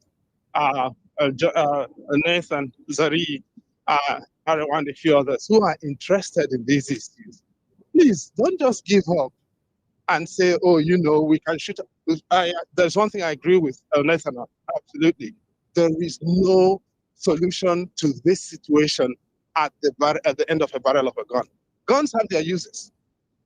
Tactical solutions and tactical options absolutely must be on the table. They have their uses, but the ultimate solution goes beyond guns. I yield. All right, thank you very much, Prof. Chidi, for your submission. Ariwa, you raise your hand quickly, sir, please, as we run. Thank you, Mindset. I wanted to respond to some of the things that Yusuf said. It's actually amazing how he managed to see those things with a straight face, actually, because if we are going by his own narrative, and the Christians in Nigeria or Middle Belt just folded their arms and they are getting killed daily, I don't think he will be in this space talking. The truth is, this has been a war, especially in the Middle Belt. And like I said, and I'll keep saying, there has been casualties on both sides. I experienced firsthand some of the things that happen in some part of Plateau and some part of Southern Kaduna. As I'm speaking to you now, people coming from Abuja to Kaduna, they no longer follow the Southern Kaduna route, especially Muslims, because you can just be stopped there and killed. They would rather go through the route inside Nasarawa through Akonga to go to Jos. This is how crazy it is. So there's been thousands and thousands of killings on both sides. I can't even ascertain the number of attacks that has been carried out on Muslims communities. And Like I said, and I keep saying that it's easy to paint out these guys as jihadis or Muslim, what have you. But if you actually get to know these people, you realize that they are not practicing Islam, and they don't have anything that attached. They don't even pray. They don't even know anything about the teachings. So the truth is, there have been casualties on both sides, and it has been converted into ethnic war, especially in North, by Fulani versus the others. And thank God that Prof also made mention that the ultimate solution to this issue is not ongoing and what have you. The truth is, people need to realize, people need to accept the responsibility that every part has its own shortcomings, has its own role that it has played in making this situation worse. Until we are able to do that, then we can be able to realize the key answer. When somebody will look at North Central, Middle Belt particularly, and tell you that this is a systematic killing of Christians, it's laughable, because if you know what is happening in North Central, especially states like Plateau, Benue, you understand that, yes, of course, Mr. John was right. Most of these attacks are reprisals. They are not just outright attack. These people even skip some communities to go to a community that they have a problem with and reach their attack, and still go back to other communities that they just pass peacefully. So you cannot come here and just tell us with a straight face there's just been Christian genocide and they are just getting killed and they just folded their arms. Then how come you're still here? Maybe I think the Fulani herdsmen could have wiped everybody in North Central by now. If all these things you're saying are true, the government is complicit, that it's targeted genocide, and nothing is being done from the other side to curtail this issue. So we have to be realistic in this conversation. It's very important that we become open-minded to it, because we know these things are happening. We know what has been happening. Everybody has information on things that has been happening. So you can't just tell people that it's a one-sided thing. It doesn't make any sense. Overwhelming data has provided these issues to be an ethnic problem, especially in North Central. So it's vital that if we want to discuss these things and we want to get to the bottom of these things, we have to address them the way they are. We don't have to find tools to fit just your narrative because of your thought or hatred for the other side. But this is the reality of people. Muslims have been displaced in Plateau State. I can't count areas that Muslims have been displaced. There are properties that people have left. They just left it like that, and it has been occupied because Muslims left it like that. It has been occupied. Same thing in Benue State. It's happening in Southern Kaduna that he keeps on saying. It's happening. So it's the reality for both sides, and for us to address it, we just have to be very, very conscious, deliberate in finding a solution, and that means keeping bias aside and seeing things the way they are. Nobody is a saint in this situation. It's a problem that cut across every both religions. So you have to address them like that. I yield. All right, thank you very much, Ariwa, for your submission. Going by what's going on in the comment section, it would appear that some persons should not be allowed to speak on this platform. No, it doesn't work that way on this platform. Everyone is welcome to air their view. Some of them you would disagree, some of them you would agree. But the idea that we have to, why do we platform somebody like this? Why do we platform? It's a Nigerian platform. It is a mindset platform, right? It's not an echo chamber. Disagree with somebody, tell them to disagree with them. That's what the platform is all about. So nobody can dictate to me who I should platform or who I should not platform. It is a Nigerian platform. It is a mindset platform. People are given opportunity to air their view. Disagree with them, tell them to disagree with them, right? Before I go to Mr. Paul, sorry, Mr. Yusuf, please do hold your thought for me. Let me quickly pass the mic to Mr. Paul. He raised his hand. Mr. Paul, please go ahead, sir. Well, myself, thank you very much. Thank you very much. Again, I really want to commend Professor. He spoke very well.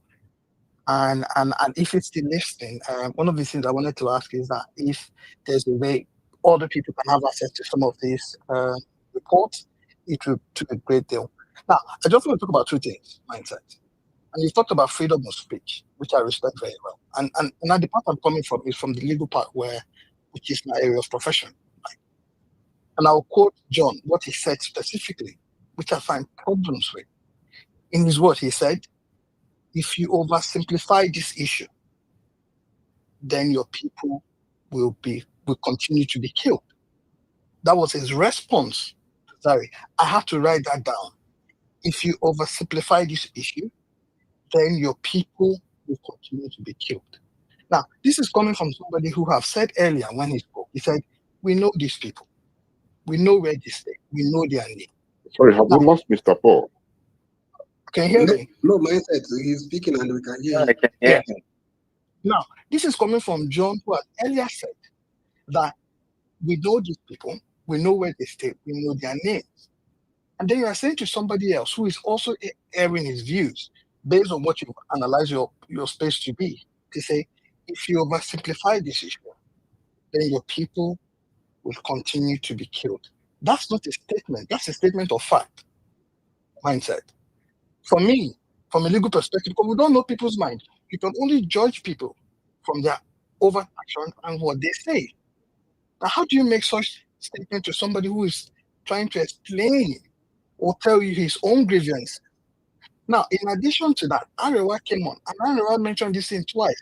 He said, if what you're saying is what it is, then you would not be here on this space, meaning Yusuf will have been killed. This is not freedom of expression. This is direct threat. And nobody should bear it. I mean, there's a different way you bully a person to agree with your view. And then you come up and make categorical statements like this. Arewa mentioned this twice in his speech. Twice. It's very unfair. And it tells you the kind of people we are discussing with. But they only have one mind and nothing matters to them. And it's very sad because you can't build a society like that. How do you build a society where the other person is speaking and all you can say is make subtle threat to their own lives? It's very unfair. If that statement was made to me, I can tell you categorically mindset. I'm not going to take it very lightly because this is coming from somebody who said he has worked on this issue over time. He knows these people. Then what's the guarantee that my views are just my views? Right. So please, these are not clickbait. This is not to make statements and say, oh, people are pandering to your side and the rest of them. I don't know the work John said he's done. He keeps talking about intellectualism. I don't know what he means by intellectualism. Of course, I know what that really means, but he keeps talking about intellectualism. Like, what are you all about? What intellectualism are you talking about? What scholar are you referring to? That you've gone to skill meetings where people are being killed, or you've wrote a paper on why people are being killed, and you keep saying emotion should be thrown out of the window. What makes us different from animals is our ability, is emotion. Why would you tell somebody you see a family member killed and you're telling the person, oh, don't let emotion worry you, ignore that. Let's sit on the round table and speak. What are you all about? Emotions have no play in all this. So a man comes to your house, rape your wife, rape your children, then you look back to the man and say, don't worry, forget the rape, don't let emotion come in. Let's now go and speak to the rapist. Let's find out from him, why did he do this? There must be some multi-dimensional issue towards it. I mean, this is absurd. I mean, with all due respect, and one of the comments I think I've taken today is the point Prof has made. I mean, if you listen to Prof, you could understand that. He is neutral. These other speakers are not neutral. They are not neutral by all means. From their speaking, from their tone, from their disparaging statement and subtle threat, you can tell where they belong. You can tell where their heart is. And it's a shame that we have to discuss and share such space with such people. Thank you very much. All right, thank you very much, Mr. Paul. You made reference to what Arewa said. Before you raised your hand, Mr. Yusuf actually raised his hand. He wanted to respond to that. And then before then, you spoke about what Mr. John said. I think I've addressed it. Perhaps I will send you this recorded basis that you can listen to it again. And the idea here is people would speak, and if there are things that I believe they need to correct, we will correct it. Now, I'm not here to defend Ariwa, neither am I here to defend Mr. Yusuf, right? Ariwa was making reference that if indeed people are being killed in the middle belt, I mean, Mr. Yusuf is from the middle belt. He was just not saying if indeed people, Christians, I apologize, are being killed the way Mr. Yusuf said it's happening over there. It would appear that someone like him will still not be alive because obviously the Muslim would have killed everybody, right? Yes, it would appear to you or to Mr. Yusuf that it's a threat. And then if that's what it is, I would like Mr. Yusuf to respond and let me hear from him, then I can address it more. But thank you very much. Mr. Yusuf, you have the mic, sir. All right, thank you. And Mr. Paul, thanks for that submission. You took a couple of words out of my mouth. Yes, subtle threats are not basically new because I know anybody that would have listened to the interview, News Central, Sheikh Gumi said the same thing, that I keep saying they are killing Christians. If that was the case, I wouldn't have been here.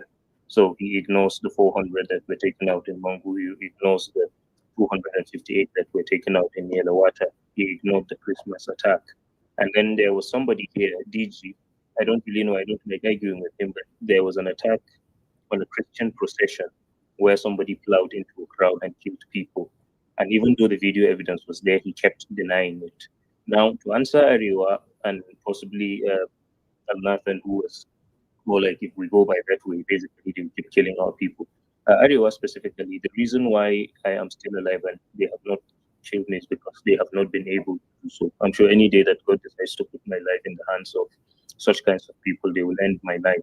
I think just a couple of days ago, a day before yesterday particularly, somebody made an attempt. I think you might have seen a post, someone losing the tire of my wife's car.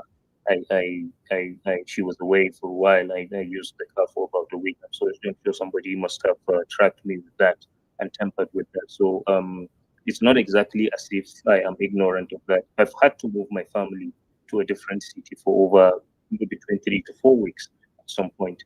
It's not exactly as if it's a fun thing to display such things. And some of the things I do them deliberately because I am deliberate about not losing contact with the reality of the people.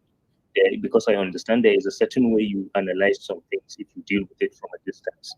So I do some of those things deliberately. When the risks come, I understand why they are the way they are. So the reason why I'm not dead is not because they are not killing my people, is because they have not been able to kill me. That basically is it. And I'm sure the day God decides to, I'm already a burnt offering on the Lord's altar. The day He believes whatever I'm doing is done, I will find my way out of this world, whether by the hands of Islamists or in some other way.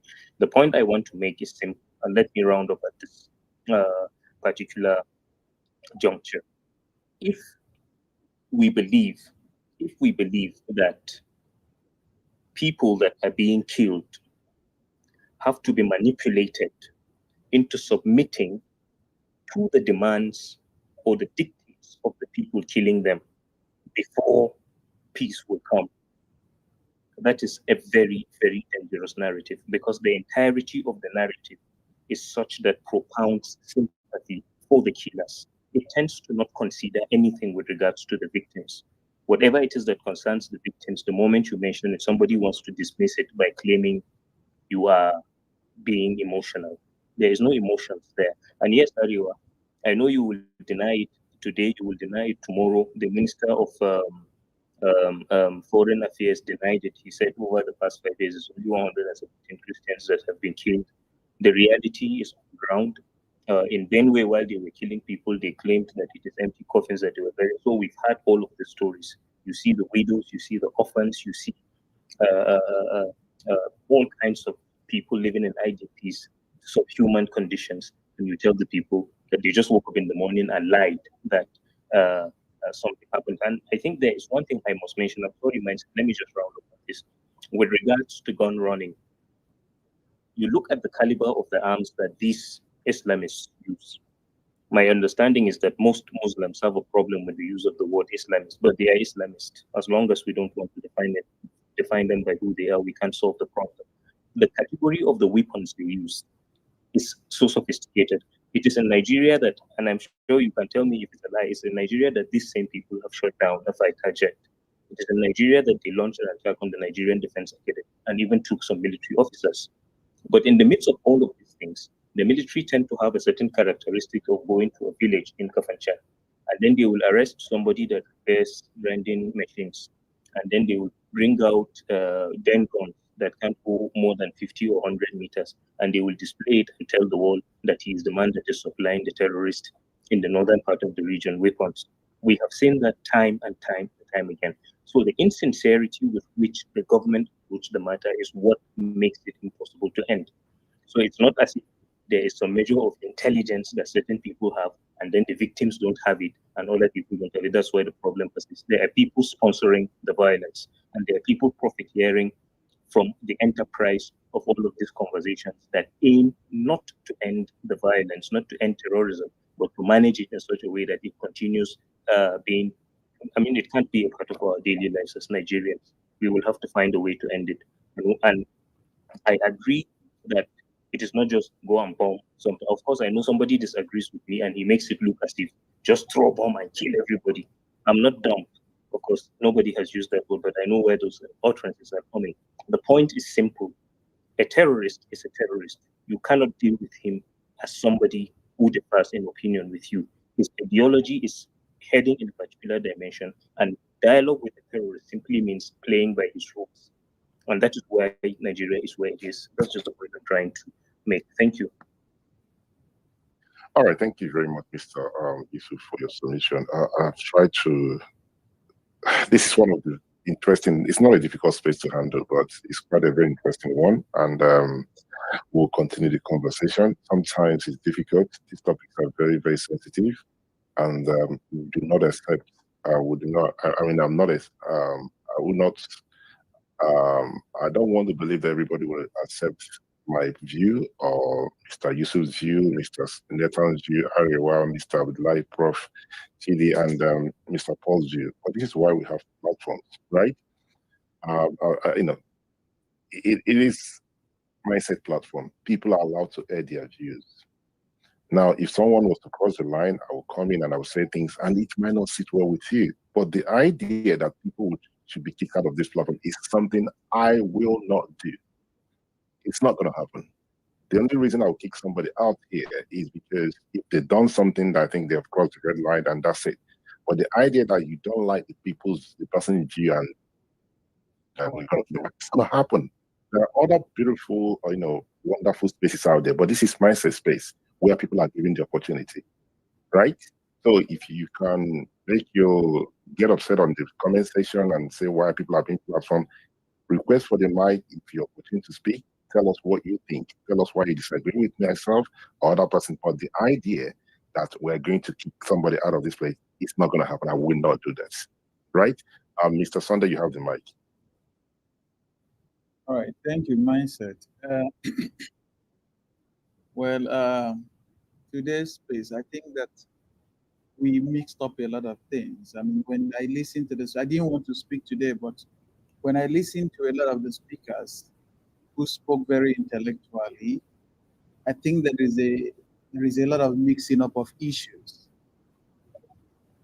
The issue, the war over resources, over the Fulani rights, over colonies, over all of those things are separate issues. I wrote about this first in 2018 for Al Jazeera. I put the link in the reply.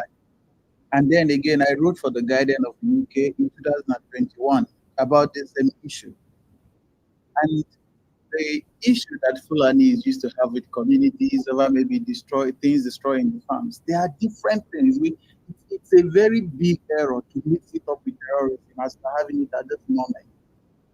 Typically, with those kind of issues, I spoke to if you see my article in the Guardian, I spoke to the Fulani people there, and then I spoke to the communities. And usually with this sort of stuff, if the cattle stray into your farm, they destroy your things. Usually these issues are handled through the community justice system. In some cases, you pay some compensation. In some cases, the cattle people are restricted from maybe going to certain waters, which are maybe where the community drink from. These ones are really far smaller issues. And you would also know they are far smaller issues because We are not even top 10. If you begin to look at countries that have the highest cattle in the world, we are not even in the top 10. Brazil, for example, has 10 times the population of cattle we have in Nigeria. Brazil has more than 200 million cattle. We have just a fraction of which is 20 million. So why don't you see a lot of cattle moving in the streets of Brazil? Why don't you see people going to communities in Brazil to displace them over those are two separate issues. And when you begin to look at the nature of those attacks over the years, you will understand that terrorism should not be mistaken for the issues between the new cattle rearers who are having issues with communities where they come to all the time. Growing up as a child, we welcomed a lot of Fulani to my place. A lot of them, because my parents speak very fluent Hausa, and the communities are very kind to them. They were not troublesome. So if you make that mistake of mixing the identity of terrorists with probably people who are just making life, that one will be different. It can be a question that among those same people have risen this sort of people we are talking about today, but it's not the same. It's underplaying the issue if you do it that way. Now, look at the fact of this matter, mindset. If you say the war is about resources, I want to ask you, by kidnapping people in school, what resources are the Fulani headers competing for? Is it the grass? Is it the water? When the issue of Khatun Mohammed happened and people were killed, what resource war was going on between farmers and herders? Was it herders who drew the Khatun of Mohammed in Denmark? When the misword crisis happened, was it farmers? Was it farmers who did so? So I know we've passed through so many conflicts, but I don't want us to mistake the identities of those issues. What is going on at this very particular moment is pure terrorism. To call it any other thing, don't tell me. I have reported, that's what I'm telling you, go to that. I've even put it there. I've written directly on this subject, explaining the dynamics of it. I wrote for it for Al Jazeera, I wrote for it for the Guardian. I wrote about when the issue of cattle colony was being discussed towards the president of Buhari, and people were saying, no, give them grazing site, give them a place, they should stay in one place, they should stop the road. And so those issues are different completely. But when people stand up and kill women, what connection has raping a woman, slaughtering 5 people in a family, burning that house with cattle routes? It's naivety. I'm surprised that it's not a very intelligent argument to make, please. These are different kinds of crises. And I want to say to that, even by the time the issue of cattle head and how to manage the Fulanis and their cattle and to find a place for them and so on was being discussed, terrorism was being considered a separate issue altogether. I was also going to Burma reporting on terrorism as a separate problem.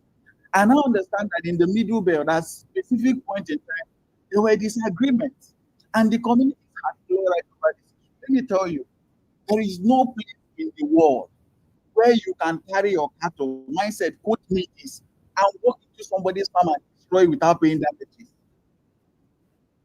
Most of the China today almost at that almost 80 million or 100 million cattle. People put it in ranches. And this issue was debated. There have been bills and bills and things to sort that specific problem out. To come and compare with somebody to us, all the killings and say this one has something to do with. No, it's not the same crisis. Anybody who is making the analysis here, I can give me your facts. I have put out the work I've written on this. Give me where you're getting the facts from. It's complete falsehood. What is happening today is terrorism. It's genocide. It's intentional killing of people. It's like saying because there is a crisis in the Niger Delta with the militants, that the crisis in Niger Delta is no. These are different factors. But where we stand at this point is pure criminal elements. This the actual plan is to go about with that. Most times when they come to me, I'm from the State. A particular point where the plan is going, towards the time where it becomes very dry. They come towards the east. Sometimes they come to my community for 3 months until it gets to the point where the vegetation allows them to return back to the north. Those are not the people we are talking about. Most of them sometimes the most you will see they will have this stick they put across their shoulder, and they will have a cutlass. They will have something for their water. Sometimes their cattle even kill this bush meat. They will look for a local and give it to the person. We are not dealing with those Fulani. We are not talking about those people today. We are talking about terrorists on AK-47 and people that are superior. So anybody who wants to make intellectual argument around it should do this and understand that these issues have been written extensively on, and the elements of it, the ingredients of this particular matter is very, very clearly. They don't have correlation in pattern. They don't have correlation in causation. They don't have correlation in consequence. And I agree. I mean, you can always say it's not kinetic approach, no, and so on and so forth. We have to combine a number of approaches. It's true. You have to combine a number of approaches. Where in the world do you see people negotiating with terrorists? If you want to make an argument for kinetic approach to deal with this, see, I will put an article up here. Did you know that this same Bama have reported in that after all that Boko Haram did 2 years ago, I don't even think it's up to 2 years, the Bolusi government said they have reintegrated 300,000. Did you hear that number? 300,000 repentant Boko Haram. And do you know, I tried to cover that rehabilitation program. How do you tell me that somebody who is hardened enough to kill for years, then you make a couple of teachings to them in the facility in Medjugorje and you say they have repented? Do you know the root of the ideology that make them look at people and think that the best way to live with them is to slaughter them? And not just to slaughter them, but to find joy in them dying. Do you know the depth of ideology that will be required for somebody to be willing to give his life to take another life? Like to strap himself with a bomb. That kind of person who has killed soldiers, who has killed different kind of people. Then you take them and say you have spoken to them for 3 months, you are integrating them into the society, into the military. I did a work sometime 4 years ago in Medjugorje. Do you know what that work was about? Communities refused to accept Boko Haram members back because there was no trust. And these are the people you want to put in the military to make them share intelligence with the people that have lived all their life being trained to kill.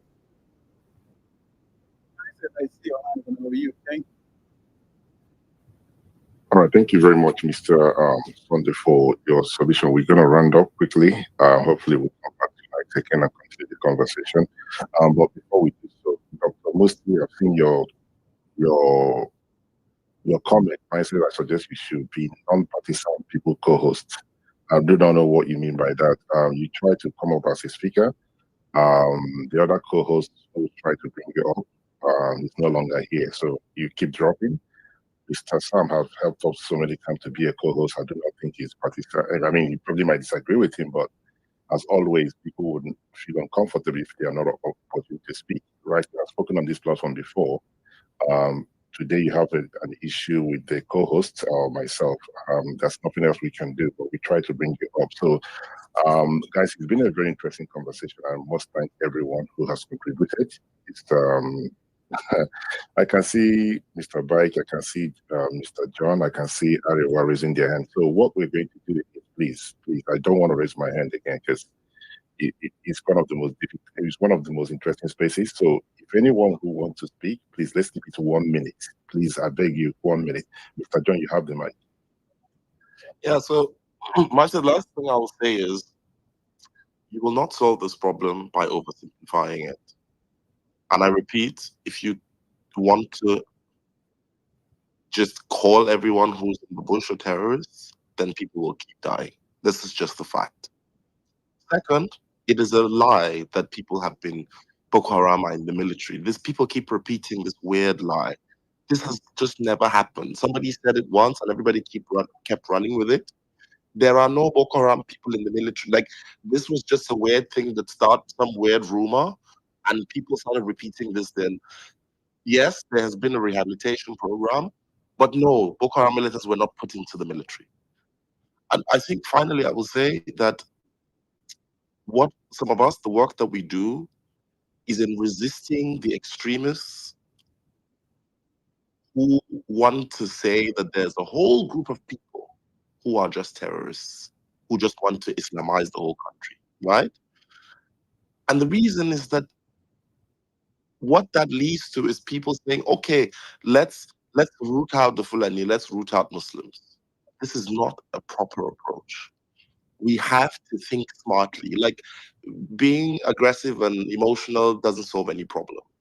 People are there with guns in the forest, and people will keep dying until we face all of the issues. And yes, the issues are connected, because the same pool of people who are involved in herder crisis are the same pool of people from which you find militants, from which you find extremists, from which you find jihadists, from which you find bandits. And all of these groups are interconnected. Maybe you've not read enough, that's why you don't know. Maybe you've not studied enough, that's why you don't know.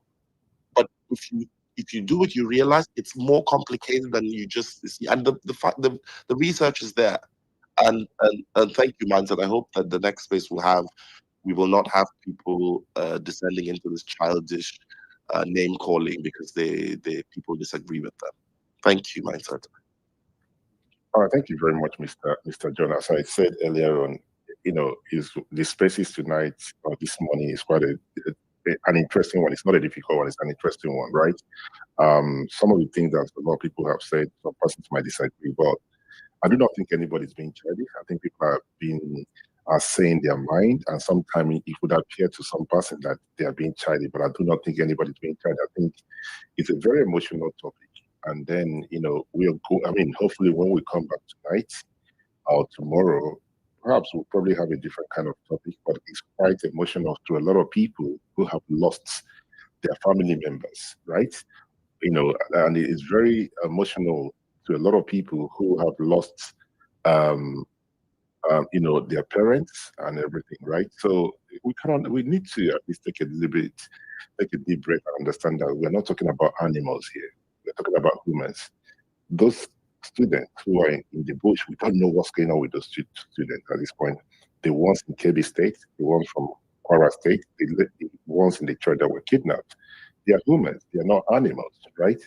The ones in Niger State, they are human, they are not animals. Their parents, their loved ones are thinking, what's going on with them? We do not know what's going on with those Nigerians, right? So sometimes this topic is very emotional to a lot of people. And some persons on this platform have witnessed their family members kidnapped, raped, right? So I do not think, a lot of people are being childish, but I can understand that some persons are being a little bit, it's getting to people because of the sensitivity of it. But hopefully we'll come back tomorrow, unless tomorrow we're going to have another topic that we probably it might be a little bit easier than this one, but thank you very much, sir, for your submission. Ariwa, please, let's give it to 1 minute.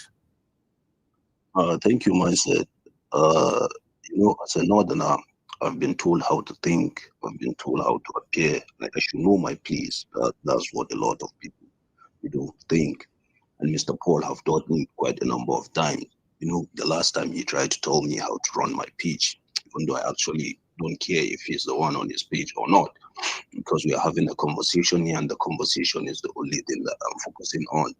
And at some point, he tried to reach bait, play the victim mentality because he could hear me clearly, but he decided to twist my words to fit what he thinks I, as a northerner, should be saying.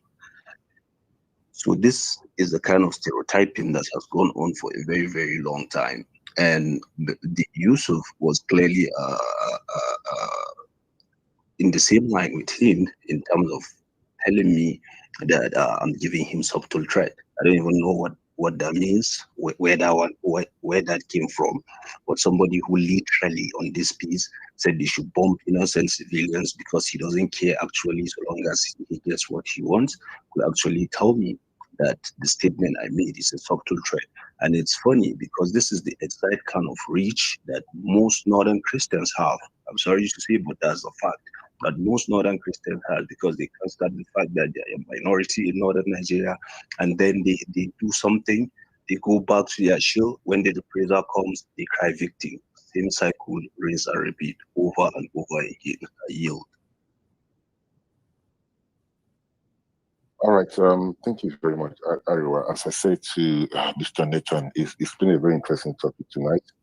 Some of the things you said, some person will read it as a threat, and some person will see like it's nothing. So, I wouldn't blame anybody who will see it as a threat if, like Mr. Yusuf say, Mr. Paul felt that it's a threat to Mr. Yusuf. Now, from him, it might not come across as a threat because in the last couple of days, we've seen him put a tweet here that he's been threatened. So these things are very sensitive. So for you, it might not mean anything, but for him, it means something. So hence, I've always said to us, let's be very mindful of the choice of what we use. Some persons might not, some persons might let go of it, and some people might take it serious. But thank you very much for your submission. On that note, I'll pass the mic to Mr. Yusuf, please. Go ahead, sir. All right, thank you so much. Yeah, one thing I noticed, the common denominator between Nathan and Ariwa is that once the argument doesn't fit them, they create something entirely different. For instance, Nathan is talking about someone said they should profile an entire ethnic group or keep all the Muslims. I don't know if there's anybody that says that. We just said eliminate the terrorist by whatever means necessary. Simple. So I don't know why Elmas in the moment it doesn't fit his narrative. Then he says they are doing that. So I don't know when eliminating terrorists became equal to eliminating an entire ethnic group. And Ariwa says, I don't know why you don't have a problem lying. I don't remember whether myself or anybody said that you go and bomb innocent civilian as far as we get what we want. We said decimate the places where they are and eliminate them. The terrorists are what we are talking about. If you have chosen to embrace the terrorists as your own, that's your own cup of tea. What I'm saying is that just because you don't agree with what someone is saying, don't fabricate a lie. You don't manipulate the conversation by claiming the person is saying what he didn't say. Nobody on the space said, go and kill Fulani people, go and kill all Muslims, go and kill the terrorists that have been carrying out the genocide in the Middle Belt. That is simple. If doing that is what you are trying to, because you don't want them to be killed, you prefer they are given what they want, and then there is a cycle of conversations traveling around the world, holding meetings and all of that. You are free to air your opinion, but please, when we disagree, do not lie. Calling people childish doesn't really add up. And I think he has left. I don't know if I can see, even though that might supposed to be personal amongst us. I noticed he went ahead and blocked me, El Nathan. Yet he's accusing me of being childish. I don't really know what that means. Well, thank you, Mindset. All right, thank you very much, Mr. Yusuf. I think we have been addressed it, right? And as I said, for somebody saying one is being childish, I do not think that's the right thing. I addressed it already. So let's keep it going as we round up quickly. Mr. Paul, you have the mic, sir. Mindset, thank you very much. I just wanted to respond to what Ariwa said. Ariwa, that is me on my display picture. I'm from Benue State. I'm not a minority in my state where I come from. By all calculations, we're more than over 90-something% of Christians. So the analogy that I'm from Benue, where minority has no place. And by all standards, going with the current geographical locations or division of Nigeria, I'm also from the north. So the fact that you're from the north, I don't know who told you how to think like a north or like a northerner, or who taught you or told you how you have to think. I don't know about you. Unlike you, I don't know you. I don't have any personal grief or personal issues with you. I don't know you. But because you asked if that was me, that's me. And if you want to read most of my work, please feel free. I'm more than happy to point you to where you can find some of the work I do. And by the way, some of us do real work. And when I mean real work to contribute to the society we believe in, real work to ensure that there is peace and harmony for people to live in, real work that you don't judge people by their religion or by their color or by their accent or who they are. Real work because you believe that the society should be sane. So unlike others who don't see life from this perspective, I'm sorry if I don't reason in your way. It's unfortunate, and I can't reason that way. And I say it again, I'm from Benue State. There's nothing like intimidation saying we're minorities. I'm not a minority by our standard. So please, this is not personal attack. If you want to have issues with me, you can have that. But I don't believe we're on the same pedestal for me to exchange words with you in any form to think, oh, the last time we have an issue. I don't know you. I don't.